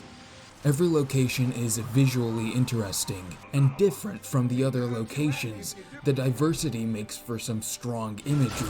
From the Athens-like Iacon, with the senatorial buildings, the Grand Imperium, and the white marble-like texture, to the Lovecraftian Chaon, with its gothic and pointy architecture. Truly dystopian looking. We'll soon see the jungly places in Grimlock's level, the skyscrapers with Starscream. I've mentioned the awe-striking battle between the Nemesis and the Ark.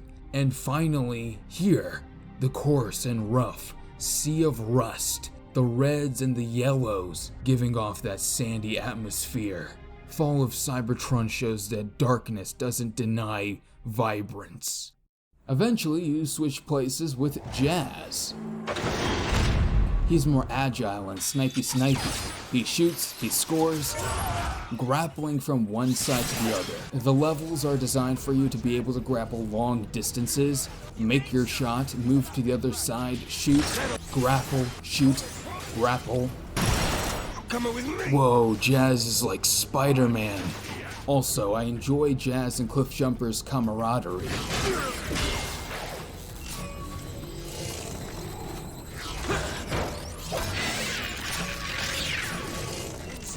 Coming, did you? Nobody sees it coming when you're invisible. Jealous? I don't need invisibility.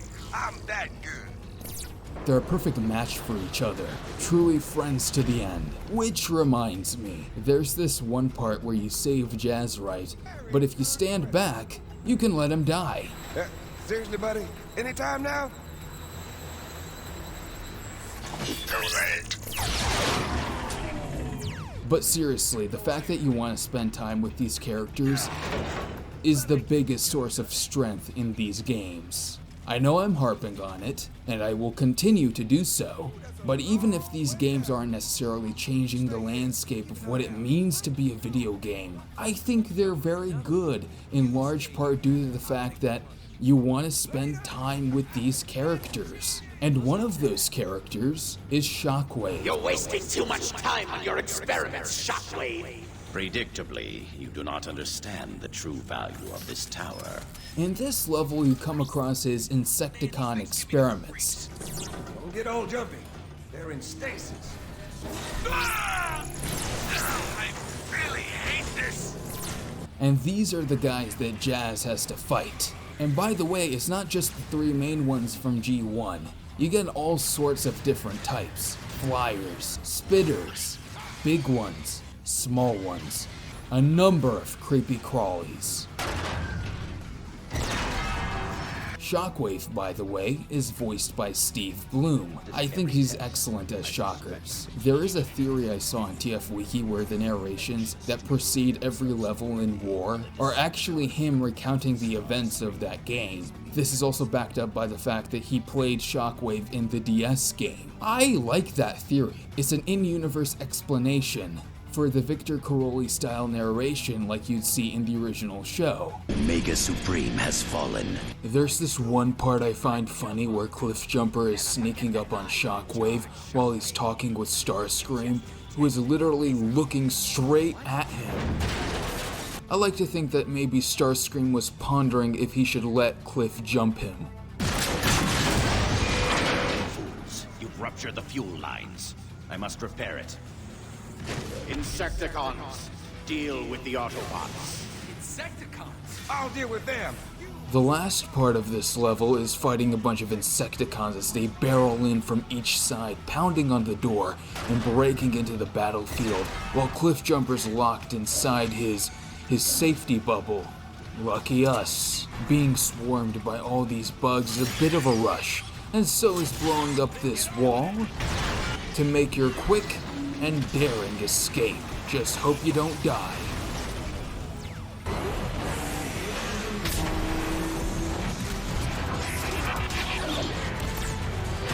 And he stuck the landing.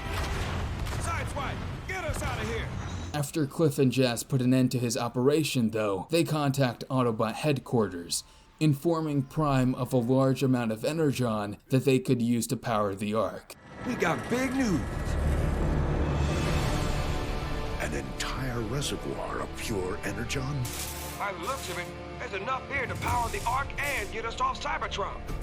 Jazz, mark your position. I'm sending in reinforcements. But how will we bring all that Energon here? They got Walking City carry it back. No. Our friend Metroplex must stay and protect the Ark. Let's use an old refinery transport. That's what they're built for. Those beasts guzzle Energon like there's no tomorrow. There is no tomorrow if we don't get that Energon. Besides, it's got the firepower we'll need to repel a Decepticon attack. Make it happen. Hence, a giant transport is sent to take care of the Energon that they found in the Sea of Rust. Load it up! Let's hit the road before the Decepticons get antsy. Yes, sir. So before we get into it, the Autobots are very unsure of this plan to move Energon using a slow Energon transport. Have a listen to some of the Autobots' thoughts on the matter. I question the use of them to transport what Energon remains from the lake, but orders are orders. Some argued I should have split the convoy in Energon on its journey to Autobot City. However wise, there is no time. The transport, though heavy and cumbersome, is our best hope. It's a risky move that, well, doesn't pay off, considering that they don't get any of this Energon to power the Ark. Switching sides, we see how the Decepticons are doing now that Starscream is in charge. There it is. The Autobot transport carting away my Energon. Don't you mean our Energon, Starscream? Oh, of course, Onslaught. Our Energon. That idiot's shockwave allowed the Autobots to steal every last drop. Luckily, I have devised a plan to steal it back. You mean we? The Combaticons take center stage for the next 3 levels. I like how we get to see Onslaught lead a mission. He's always been called a master strategist, and here it is at work. Basically, the Combaticons are gonna blow a bridge to divert the Autobot transport into an ambush. Brawl is the same as before. I like blasted stuff. Vortex is awesome, he's my favorite Combaticon, but Swindle lacks the huckster persona he's known for, and Blastoff is barely seen. This level gives you that feeling of a Decepticon operation, even more so than previous chapters. Every Combaticon is given a cool move or spotlight, even if they're not playable, aside from Onslaught, who is in your ear the entire time. Great. It's spooky dark down here. You're afraid of the dark? Well, it does make it hard to see. Vortex, Brawl, shut it! We need that bridge offline, now! The interaction between all these characters is fun to watch, hearing how the different Combaticons react to a situation. Stop messing around, Swindle, and use your booster! Oh! Toasty! Like when Brawl blows up the bridge without warning. Onslaught! The transport is nearly at the bridge. I assume your team has succeeded in destroying it. Vortex, our fearless leader is growing impatient. Roger that, Onslaught. Brawl! I don't see a control panel or even an access panel to get inside. I'm tired of this scrap. Get out of the way, Vortex. I'll make you an entrance.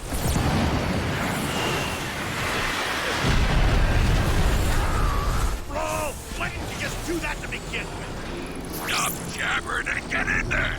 Vortex gives you that much-needed variety with an aerial combat mission. The maps are designed for your vehicle mode to hover and boost around the battlefield, dropping bombs, using your force powers, and pulling levers. This lever is heavy! Can they just make it a button? Especially pulling levers.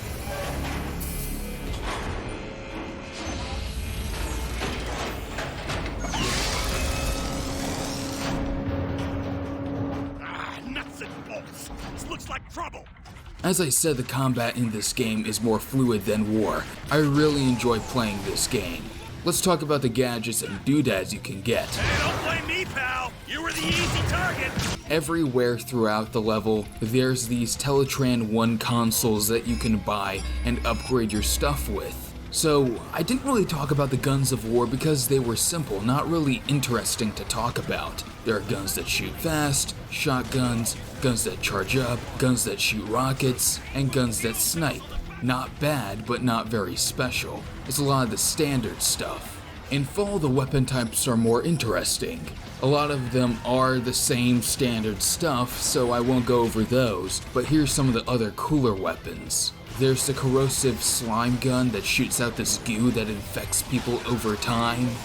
The gear shredder lets you shoot a disc that cuts enemies in half. Soundwave's sonic cannon one-shot kills enemies. Cliff Jumper's glass gas cannon throws people in an electric cloud and blows them up. Megatron's fusion cannon, called the Riot Cannon, self-explanatory. Pulsar cannon shoots sticky grenades that you can detonate. And a shot from the Cyber Corruptor temporarily makes your enemy an ally. There's some other doodads you can have, like these flying ball buddies called Clutch. They're assistant AI that also downs enemies with you. You can also get armor sets, cloaking, upgrade each weapon with more features. It makes the game way more fun because of what you can do.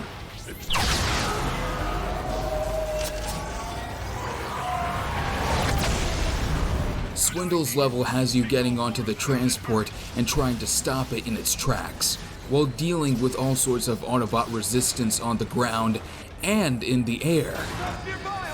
All of that together makes the combat incredibly addicting. I never played multiplayer, but I so want to because all these weapons would be so cool to play with. Question! The transport can fly! Why did it just do that to begin with?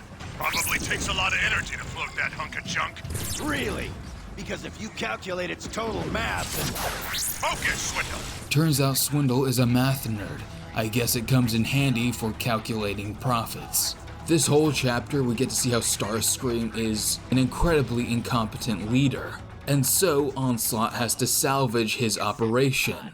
The time to attack is now! Wait, what? It is time to reclaim the Energon that is rightfully ours!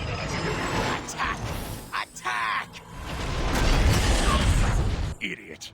I really like the part where the transport is stopped in its tracks. It then transforms and starts flying. There's concept art that at some point maybe they considered the transport to transform into Broadside, which, if they were actually able to implement that, would have been so cool, although I think it would have taken away from the Combaticon spotlight in this level. These are the decisions that come with game design. They also have these big guys that come after you, and driving all around, taking them down, hiding from them, it's a blast. When you're in the air, grappling becomes more surreal, as you climb onto these higher vantage points. And after you've jumped onto a dropship to take care of the anti-aircraft guns, that's when things get epic. We need to take control of this ship. Combaticons, combine into Bruticus.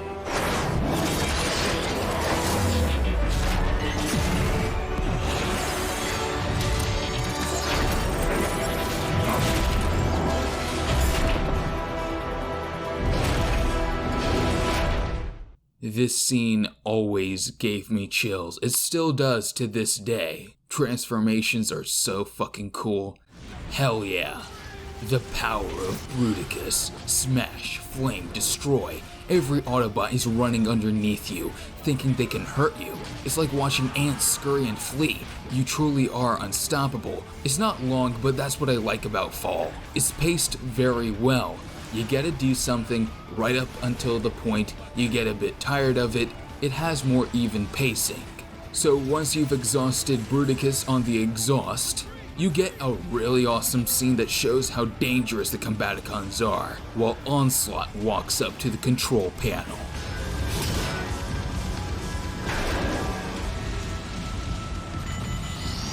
Combaticons! I told you to abort! The mission is lost! Who are you to defy me? I've heard enough of his orders. We're going down! Vortex, blast off! Grab hold of the flight controls. Engines are shot, Onslaught! Best we can manage is a controlled crash! Then manage it!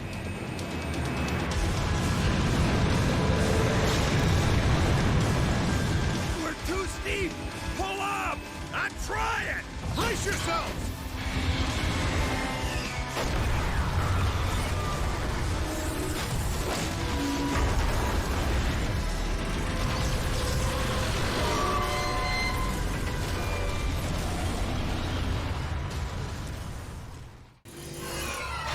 Alright, so the next chapter. Combaticons were arrested because they were competent.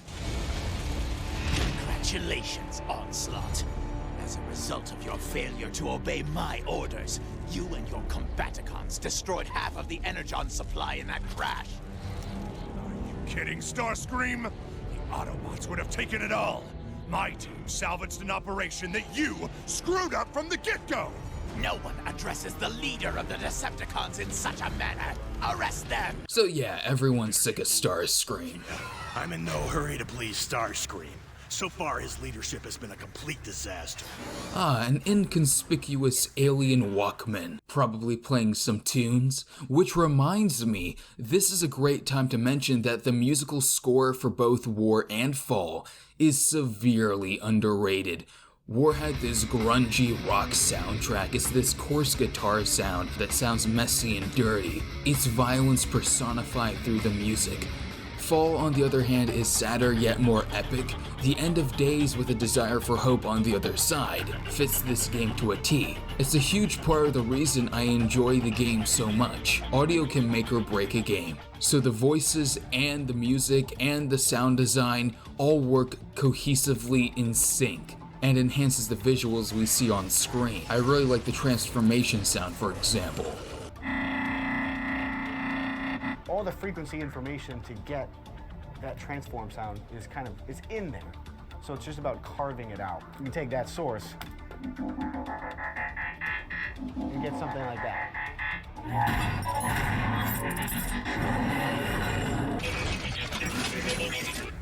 You can see Frenzy in the background there, running on a treadmill. You can shoot out Rumble, and you can pet Laserbeak. No Ravage though. I guess Soundwave's not a cat person yet. But the main thing is that we get to build the Megatron 2.0 model kit using Dark Energon. Dark Energon infusion in 3, 2, 1. Fix circuits online. Where am I? Chaon, my lab near the gladiator arenas. Where is Starscream? Decepticons! A new age is upon us. Gone are the failures of Megatron. Ah! Enjoy your brief respite as leader. It will not last. So, Megatron's new design. I don't hate it, but I definitely preferred his War for Cybertron look. It's an attempt to make him look closer to how he does in Transformers Prime, similar to the way they treated Optimus in this game. I just missed that asymmetry. It gave him some character. Never improve upon perfection, Soundwave. Indeed. Megatron starts running out, everyone's in fear. That's Megatron! He's back! How did he come back? We've got to alert Optimus! And his first order of business is to reclaim his title. But first, the claw machine. Sorry, the process of... Let's talk forward. My than this!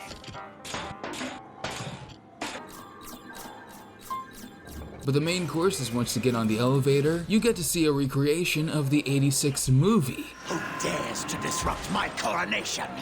Coronation, Starscream! This is bad comedy. You end up fighting all of the disloyal Decepticons who have been bribed by Starscream. Your allegiance to me will ensure you an eternal supply of Energon. Clearly, he has no leadership qualities, despite coveting the job that much. Here's the thing, even though everyone was loyal to Megatron, everyone was open to giving Starscream a fair chance, aside from Soundwave, who knew better, so the only people who would fight for him are those who are being promised unlimited Energon, and even that's a farce. Their loyalty exchanged for a promise so hollow I feared I wouldn't be able to actually say the words without laughing in their pathetic stargazing optics. An unlimited supply of Energon to each who swears his allegiance to Starscream? An unlimited supply of Energon from where, you imbeciles? He's a complete con man. Many versions of Starscream have some redeemable qualities, but this one does not. As Megatron, you can hover. It's quite handy when you want a superhero landing every Autobot in sight. Chapter 9 is neat and tight. After you ruin his coronation, Starscream jets off, and everyone's pretty happy about that. They even tear down his statues. Also, a Constructicon mention. Been wanting to destroy that ugly thing the day the Constructicons were ordered to build it. I kinda wish we got to see them in this game. One of the things you can do is destroy Starscream statues, and all you get is the legs, which makes me think of the Starscream's Ghost episode of G1, where his tombstone just consists of his shins. I also do want to say that it's interesting that in this game that they had Starscream betray Megatron so early, relatively speaking. I guess they didn't want the Starscream Megatron thing to keep going longer than it needed to. Eventually, in all the hurrah, Megs meets up with Shockers to discuss his plan. I've built a replica of the tower I found in the Sea of Rust. The ancients used it to unlock space portals in high orbit over Cybertron. Excellent. I assume you've already found a suitable planet? Affirmative. The world is primitive, but rich with raw energy. All that we require now is a space transport with a strong enough power core to fly us there. I'll handle that. Shockwave, ready your tower. We leave now!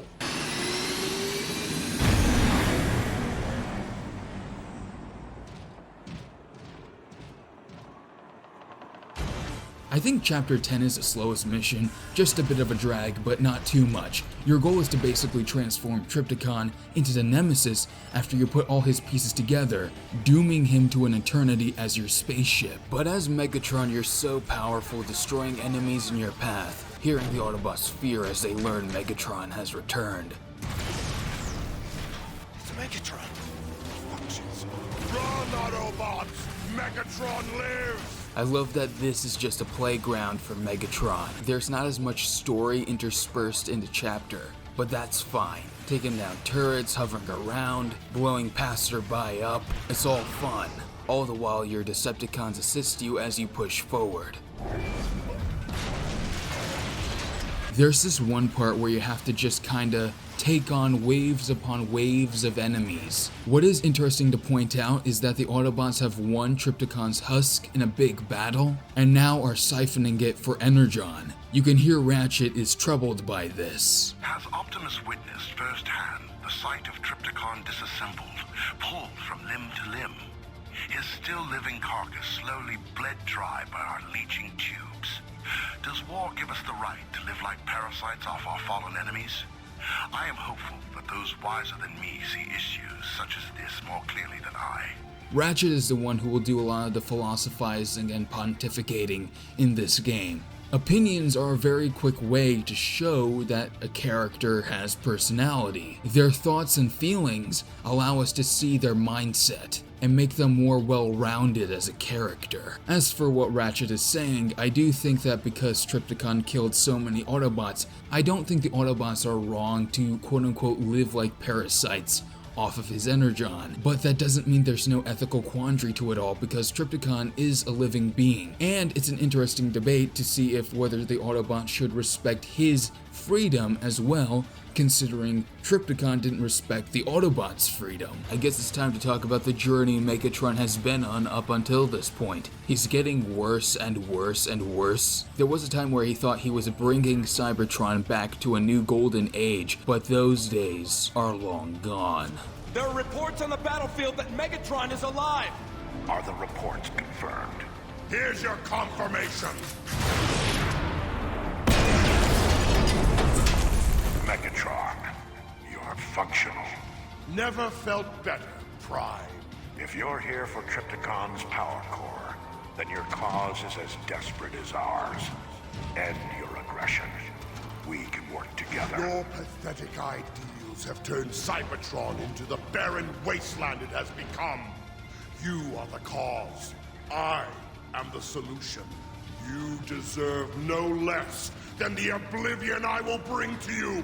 Goodbye, Prime. Megatron, wait! He's still his same assholeian self, condemning Trypticon to a fate as a ship. Trypticon, if you can hear me, understand this is not a rescue mission. Despite your great power, you failed to destroy the Autobots. You failed me. Ah, shut the fuck up. You got smited, asshole. The strongest survive, the weak perish, unless that strong person is me, which in that case, you must revive me. Guess that's the hypocrisy of the Decepticons. In his damaged state, Trypticon's alternate form will become permanent. All the better. Soundwave, initiate the Nemesis protocol.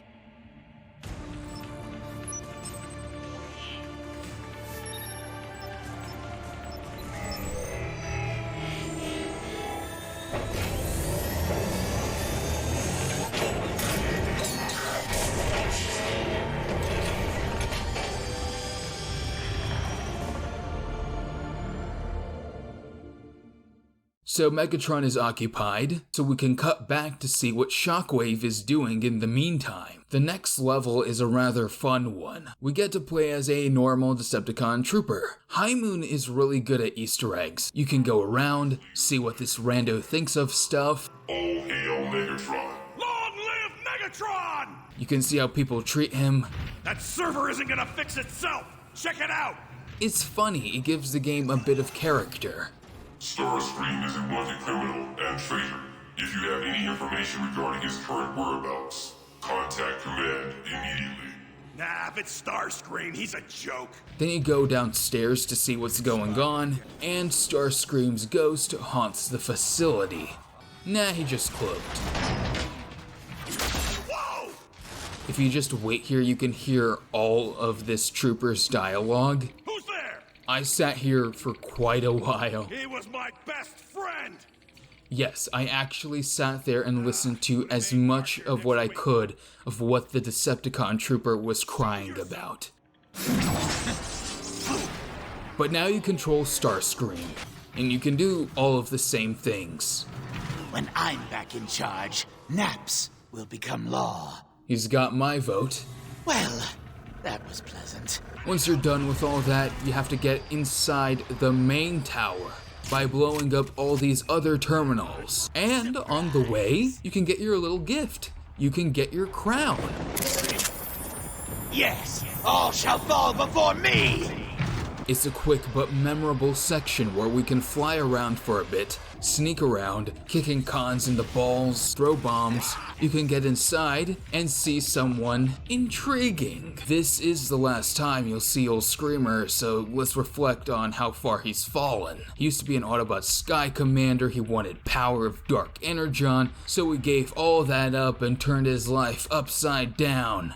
He got a little tasty taste of that power, but not for long.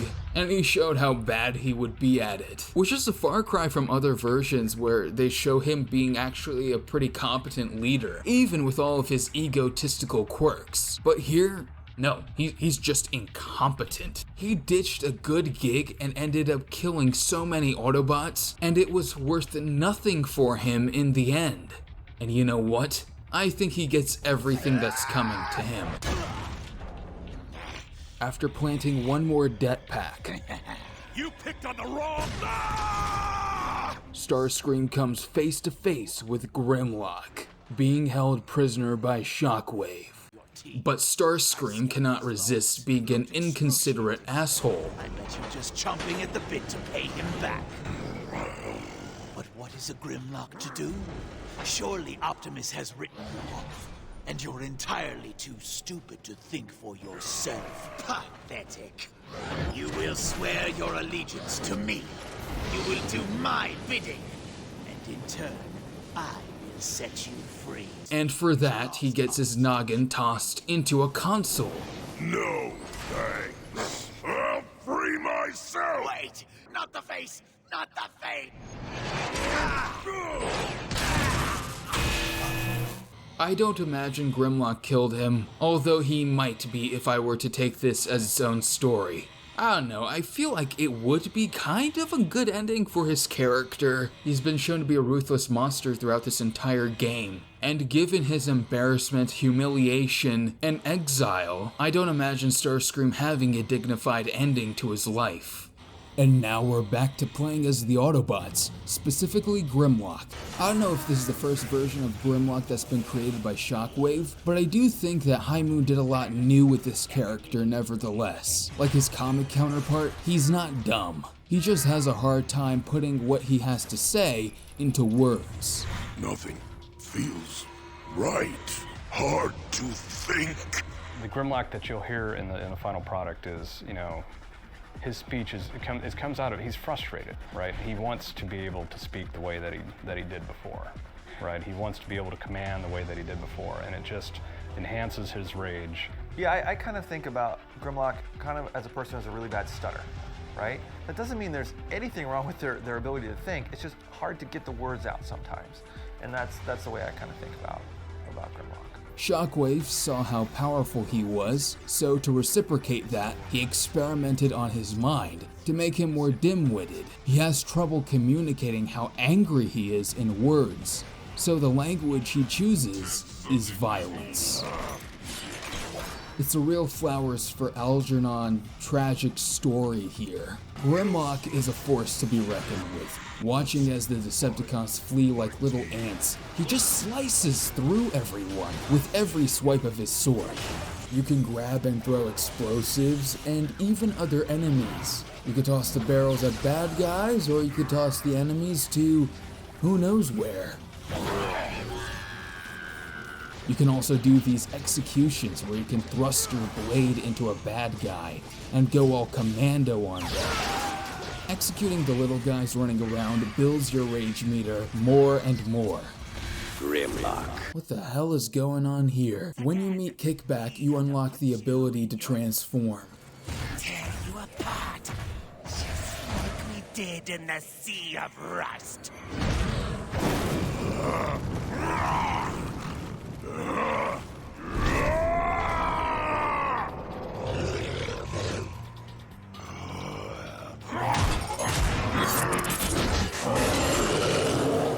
It's temporary until your rage meter runs out, so you try to sustain yourself by flaming the pants off of Insecticons, having a crunchy snack, yum, or stomping with the force of an earthquake and swiping your tail like a baseball bat. Playing as a robot dinosaur has never been more fun. No one's tougher than me. Eventually you'll find all the Dinobots, everyone except Sludge. Where is Sludge? He didn't even make it out of the caves. By the way, his model is in the game files. I guess the reason is because they had 3 Insecticons, but there was no way to cleanly incorporate Sludge as the 4th member that Grimlock had to save. Swoop is the one that stands out to me because, among the others, he seems to find enjoyment in his newfound flight capabilities.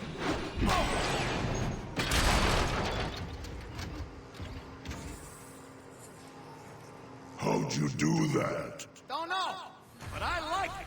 Can you change form? No, everything's different. You mean better? Just different. Need to find the others. What is all this? More experiments. Is this what Shockwave did to us? Cracked us open? You don't remember? No. Do you? Yes. As you explore, you'll find all these labs and logs made by Shockwave, who's been a mysterious character throughout the entire game. It's escaped! Call for reinforcements! Swoop! Look at him run! Serves him right. So, discovering the research labs with all the information on different Insecticons, Dinobots. Its wingspan grants it impressive flight capability, not unlike some designs I've seen in ancient Cybertronian archives. And how it all functions, plus rummaging through the lab in general, gives you some interesting insight into the character. I have examined the DNA of the target world's most ferocious creatures, and used it for inspiration in my latest experiments. The only thing I wasn't able to activate, though, was this one console where you can see Shockwave holding his gun arm. You also encounter Slug, who's got more of a Rhinox vibe. Excuse me. And Snarl, who's presumably the youngest of them. Grimlock, get me out of here! Genuinely did not expect that voice. You get too little time with them is probably my biggest complaint. You cut through those guys like beryllium baloney. You mean cesium salami. Cesium salami! Hell, I'd love to see them in their Lightning Strike Coalition days. That's what they were called before they were the Dinobots. They call themselves the Lightning Strike, something or other. That's terrible. This section also features boss battles with the main Insecticons. Kickback. Do you remember me? Me? Hardshell. He should be a most formidable opponent. And Sharpshot. You've come to rescue your little friend. I've come to tear you apart, Sharpshot! Alright, time for my signature segment, Trademark Thoughts. The Insecticons' names were changed for trademark reasons, although Sharpshot is a shit replacement for Shrapnel. In Devastation, he's called Scrapnel, which is a better choice. Hardshell I don't mind much either. I also don't mind Slug. It's like a bullet or throwing something, and that's another trademark thoughts. Anyways, these three have some pretty fun boss battles. Every part of this level is a giant tutorial. Hardshell teaches you to fight in robot mode. Kickball? Why did I write kickball? Kickback teaches you to fight in your Dino mode, and Sharpshot, is the test for both modes. They all meet, Time for me to take my leave. pretty not so good fates.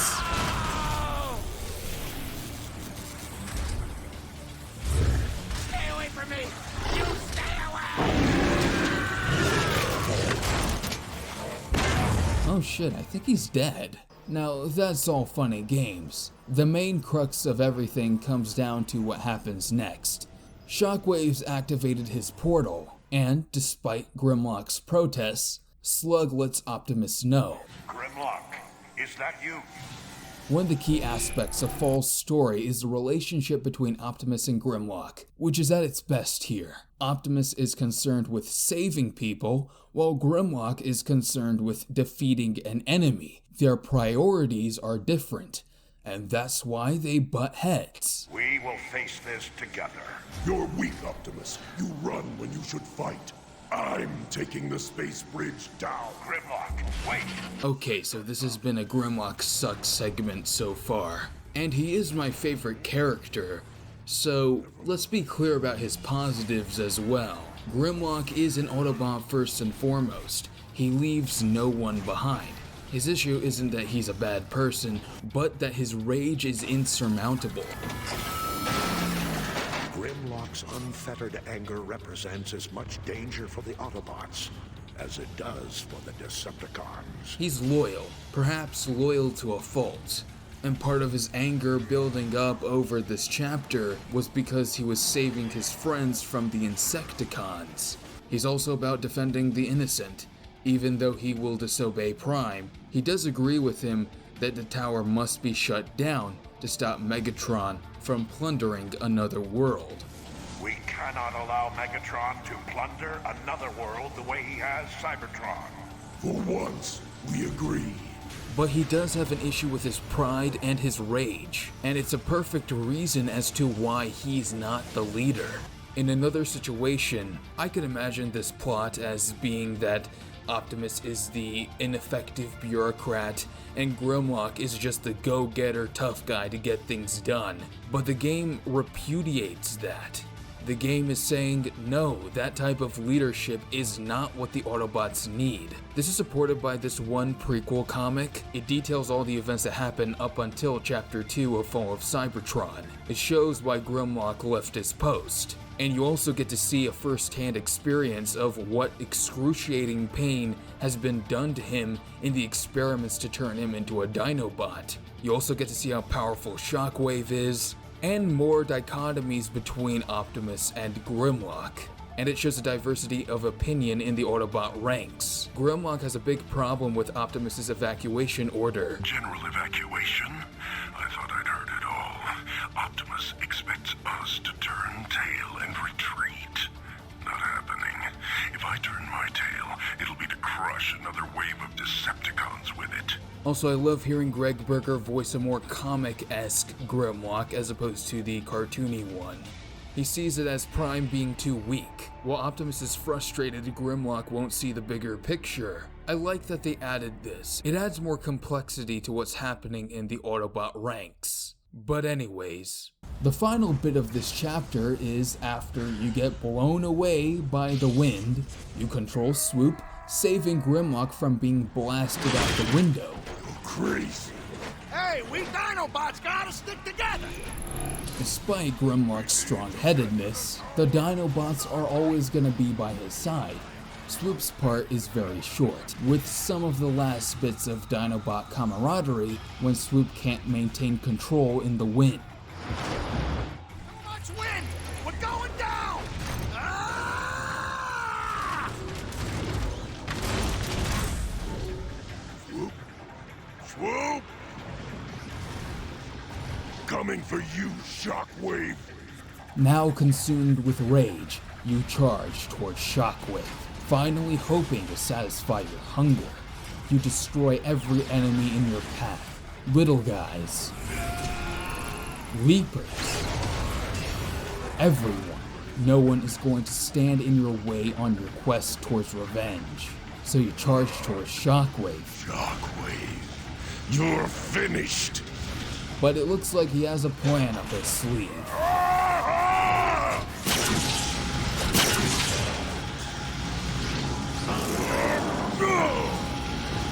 You didn't think I'd build something so powerful such as you, and not have a way to control it. Now, sit there like a good pet while I finish my work. I like to think this part is juxtaposing Optimus being chained up with Grimlock being chained up. Shockwave is Grimlock's Megatron, and so it is once again cathartic to see Grimlock finally have some bit of revenge. No one controls Grimlock! Impossible. So I guess he'll find use for that gun arm after all. Unfortunately, that came with making the portal more unstable. And you fall to the ground below. I don't think he's dead or anything, and I like to think that Grimlock survived. He finds the other Dinobots, they take on Shockwave again, yada yada. But yeah, that's Grimlock's story. While the tower's been destroyed, the portal becomes unstable, giving the Autobots a chance to leave. But the Ark doesn't have enough energy yet, so Metroplex decides to sacrifice himself. Optimus, take whatever spark that remains within me. Use it to light your way across the stars. Metroplex, my friend. You don't have to do this. There's no guarantee you have enough Energon to even get us to the space bridge. This is my choice.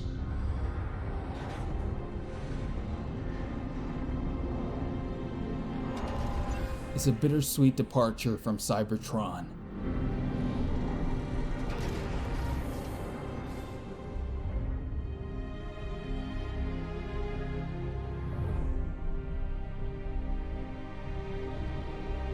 For a character you only met in the 3rd chapter, his aura, his wholesomeness, his everything, there's something so innocent about him. So when he makes his choice, it punches you right in the emotional gut. But the Ark is actually able to leave, although not without a cost. Your sacrifice will not be forgotten. High Moon did a really good job of making you feel for him and making you feel his sacrifice. I get sad every time I watch that scene, so it's a testament to that. Till all are one.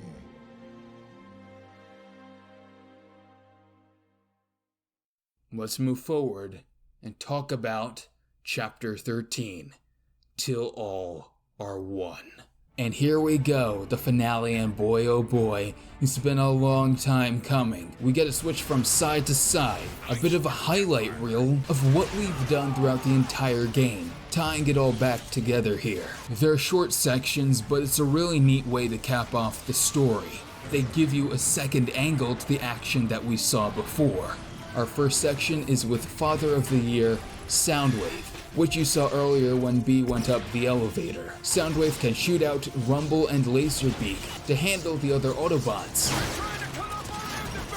I found myself playing with as many toys as I could, deploying all sorts of shields and clutches and cassettes as I moved from one ammo battery to another. To compensate, they throw a lot of enemies at you. I felt like I was pushed to play more like Soundwave would, letting my minions handle any obstacles while I head towards the main goal, which is the destruction of the Ark's defenses. Ark defense systems eliminated. Excellent, Soundwave. Decepticons, all attack groups cleared to traverse cables. It transitions to Jetfire. Oh, wait, hold on. So Jetfire rockets to the amazing space battle before him, and goes out to shoot off the tentacles we saw earlier in the Bumblebee level, with a wicked transition to Bruticus smashing and dashing all over the place.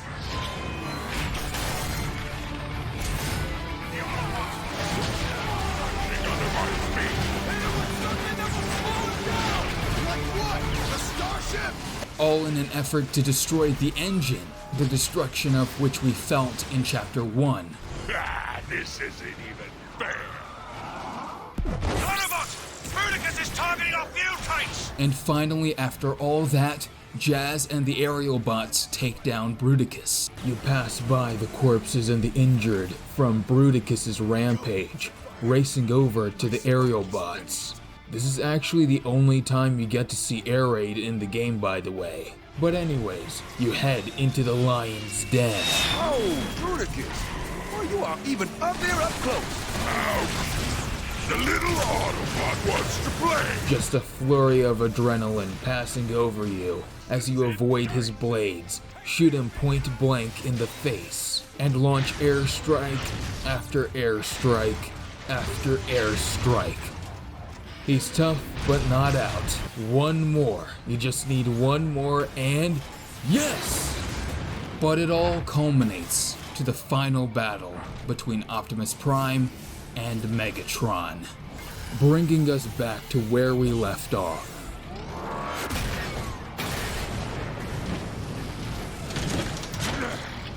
This ought to do the job. Even if you destroy me, Megatron, others will rise to defeat your tyranny. Then I'll just have to destroy you all! And when the young innocent Bumblebee takes the hit for Prime, Bumblebee! Megatron dismisses it out of hand. What a waste of Energon! As if taking a life was an annoyance. This watershed moment shifted many gears into perspective for Optimus. After eons of conflict, I finally see the truth of your words, Megatron. And what might that be, Optimus?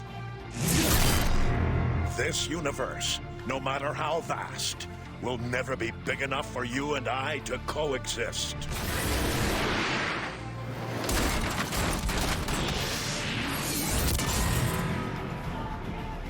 You can take control of either Optimus Prime or Megatron.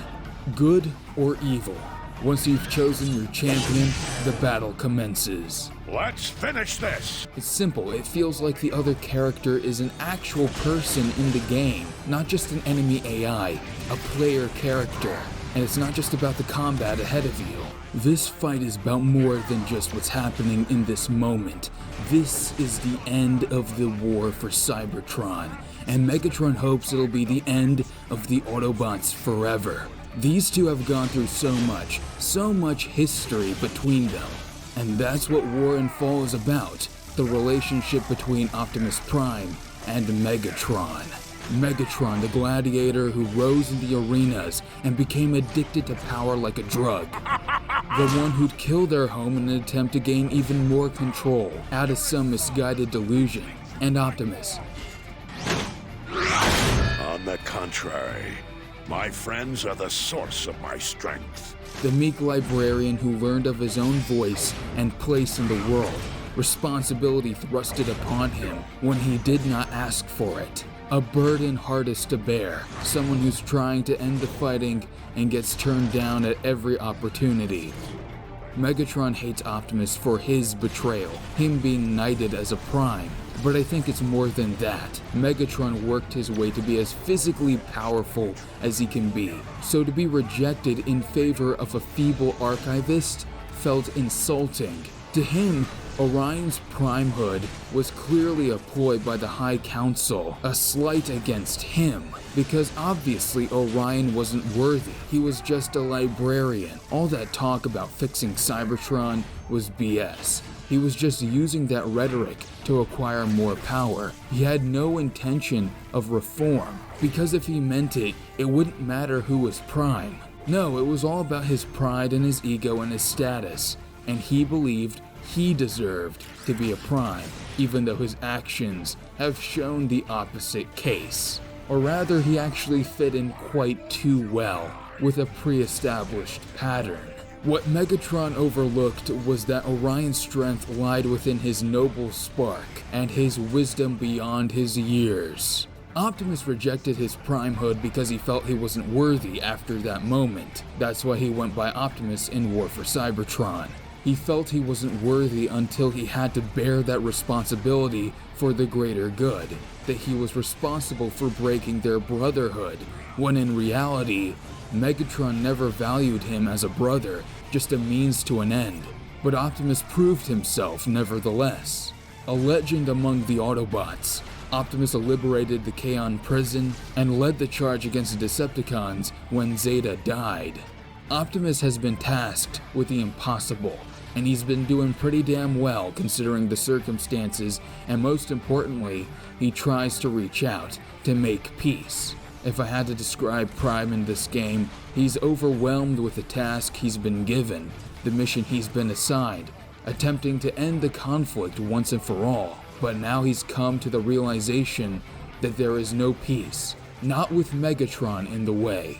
It comes to blows and we can have Megatron win. I don't know why anyone would choose Megatron, but okay. Or you can have the correct choice and have Optimus win, impaling that sword into this evil megalomaniac. Justice was served, one of the coolest moments in TF history. The meek data clerk beat the merciless gladiator, but this final battle ends abruptly due to the instability of the portal. The vortex is tearing the ship apart!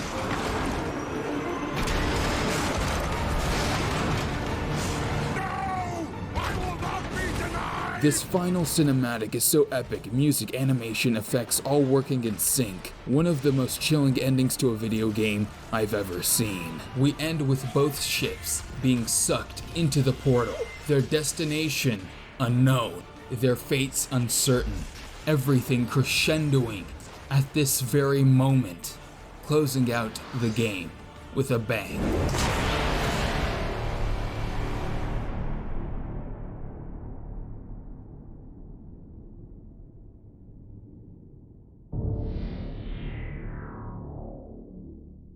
So you just heard me ramble about War for Cybertron and Fall of Cybertron for about 3 hours.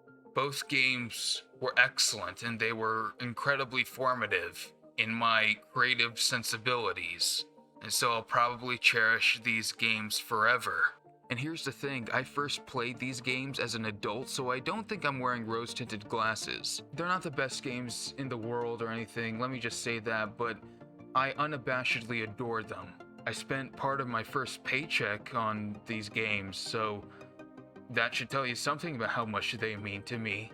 When I didn't have them, I would take Legos and try to build Air Raid and Bumblebee and reenact scenes or make up scenes and whatnot. It was kind of the birth of my love for storytelling and art and all that. I made this Megatron in Lego. I took sticky notes and I drew a little face on it and put it on a little white brick, and then I called that Megatron. Boom. And as Transformers stories, they really show the potential of storytelling in the franchise. This and animated have some sort of auteur quality, like there hasn't been anything like it. If I had a magic wand, limitless resources and money, well, the third game would be called Exiled from Cybertron. It would be a planet-hopping adventure where the whole thing would end with them all arriving on Earth. Or maybe you have a third game where you actually have to disguise on Earth, and that's how you play the game. I don't know, there's so many possibilities for Transformers stories that these games exemplified. It's an untapped market that I feel Hasbro hasn't really delved into enough. They haven't put their full weight behind it yet, but hopefully someday they will, and hopefully we can get a game just as good as these games or Devastation in the future. But I'm not the only person who grew up on these games. And there wasn't just the console versions. There were also the DS versions, the Wii versions, etc., etc. These games had some profound impact on a lot of childhoods. So why don't you hear from some of them?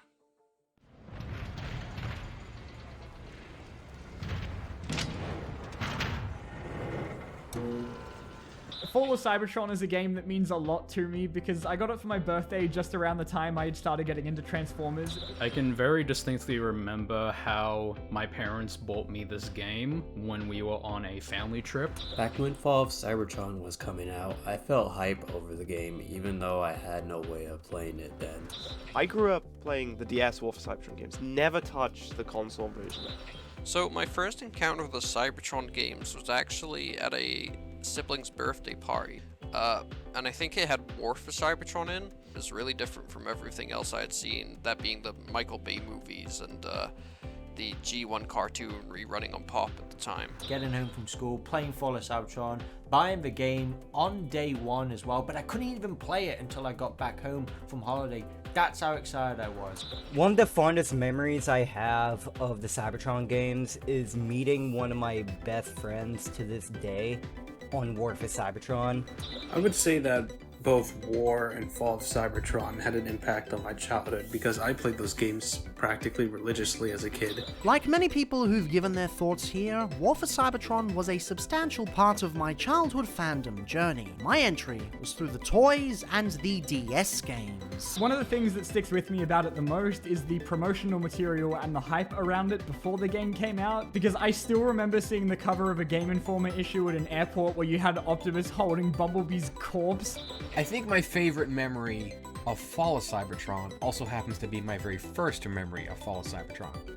I remember putting in the disc on my Xbox 360 and that Humbling River intro played. And I watched that on repeat continuously. But later on, I remember seeing the Fall of Cybertron reveal trailer, and I just remember being like, well, I really, really want that. It looks so cool to me.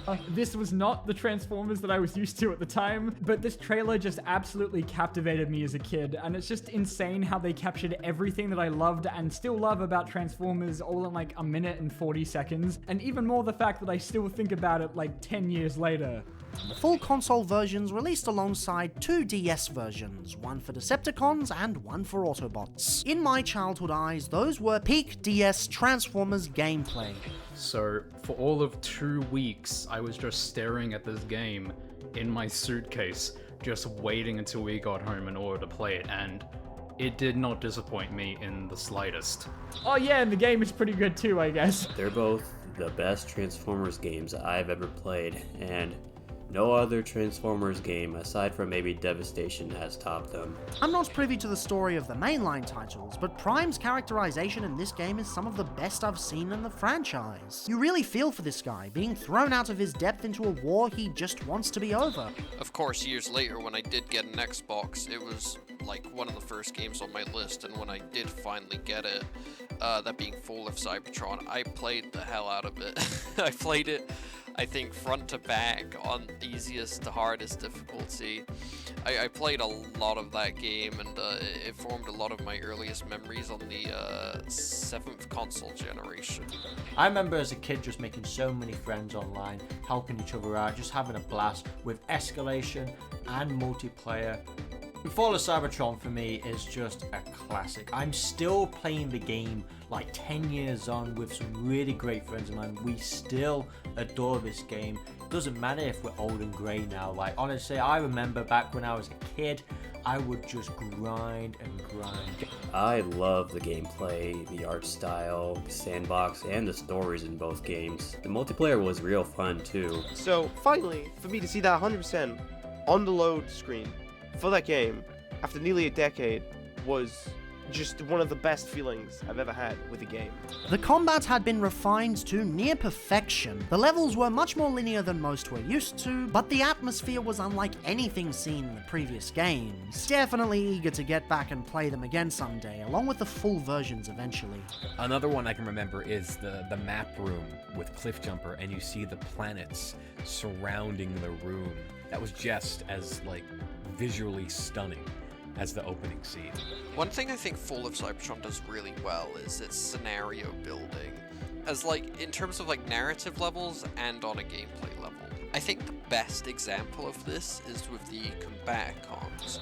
Just playing a character that was that big, just crushing enemies all around you, that just blew my 11-year-old mind. It is probably why Bruticus is my favorite combiner of the bunch. It's my main reason for why it feels like we need these games to be brought back. Especially now, having so many more friends that I know I would be able to get to play with. And these games are just very special and important, and I, to this day, still hold them in very, very high regard. It's just wild how this game helped me form a bond with someone over the internet, and we've been friends with each other for 12 years now. All of us kind of grouped together, and we would all just play this game. But yeah, I love both of these games. It's such a shame we never got a third one. I hope one day these games can be properly remastered. I can only hope someday that these games get more appreciation than they already do. And I really miss those days, and I really hope that we all can experience that again in the future. I've never played the War for Cybertron games,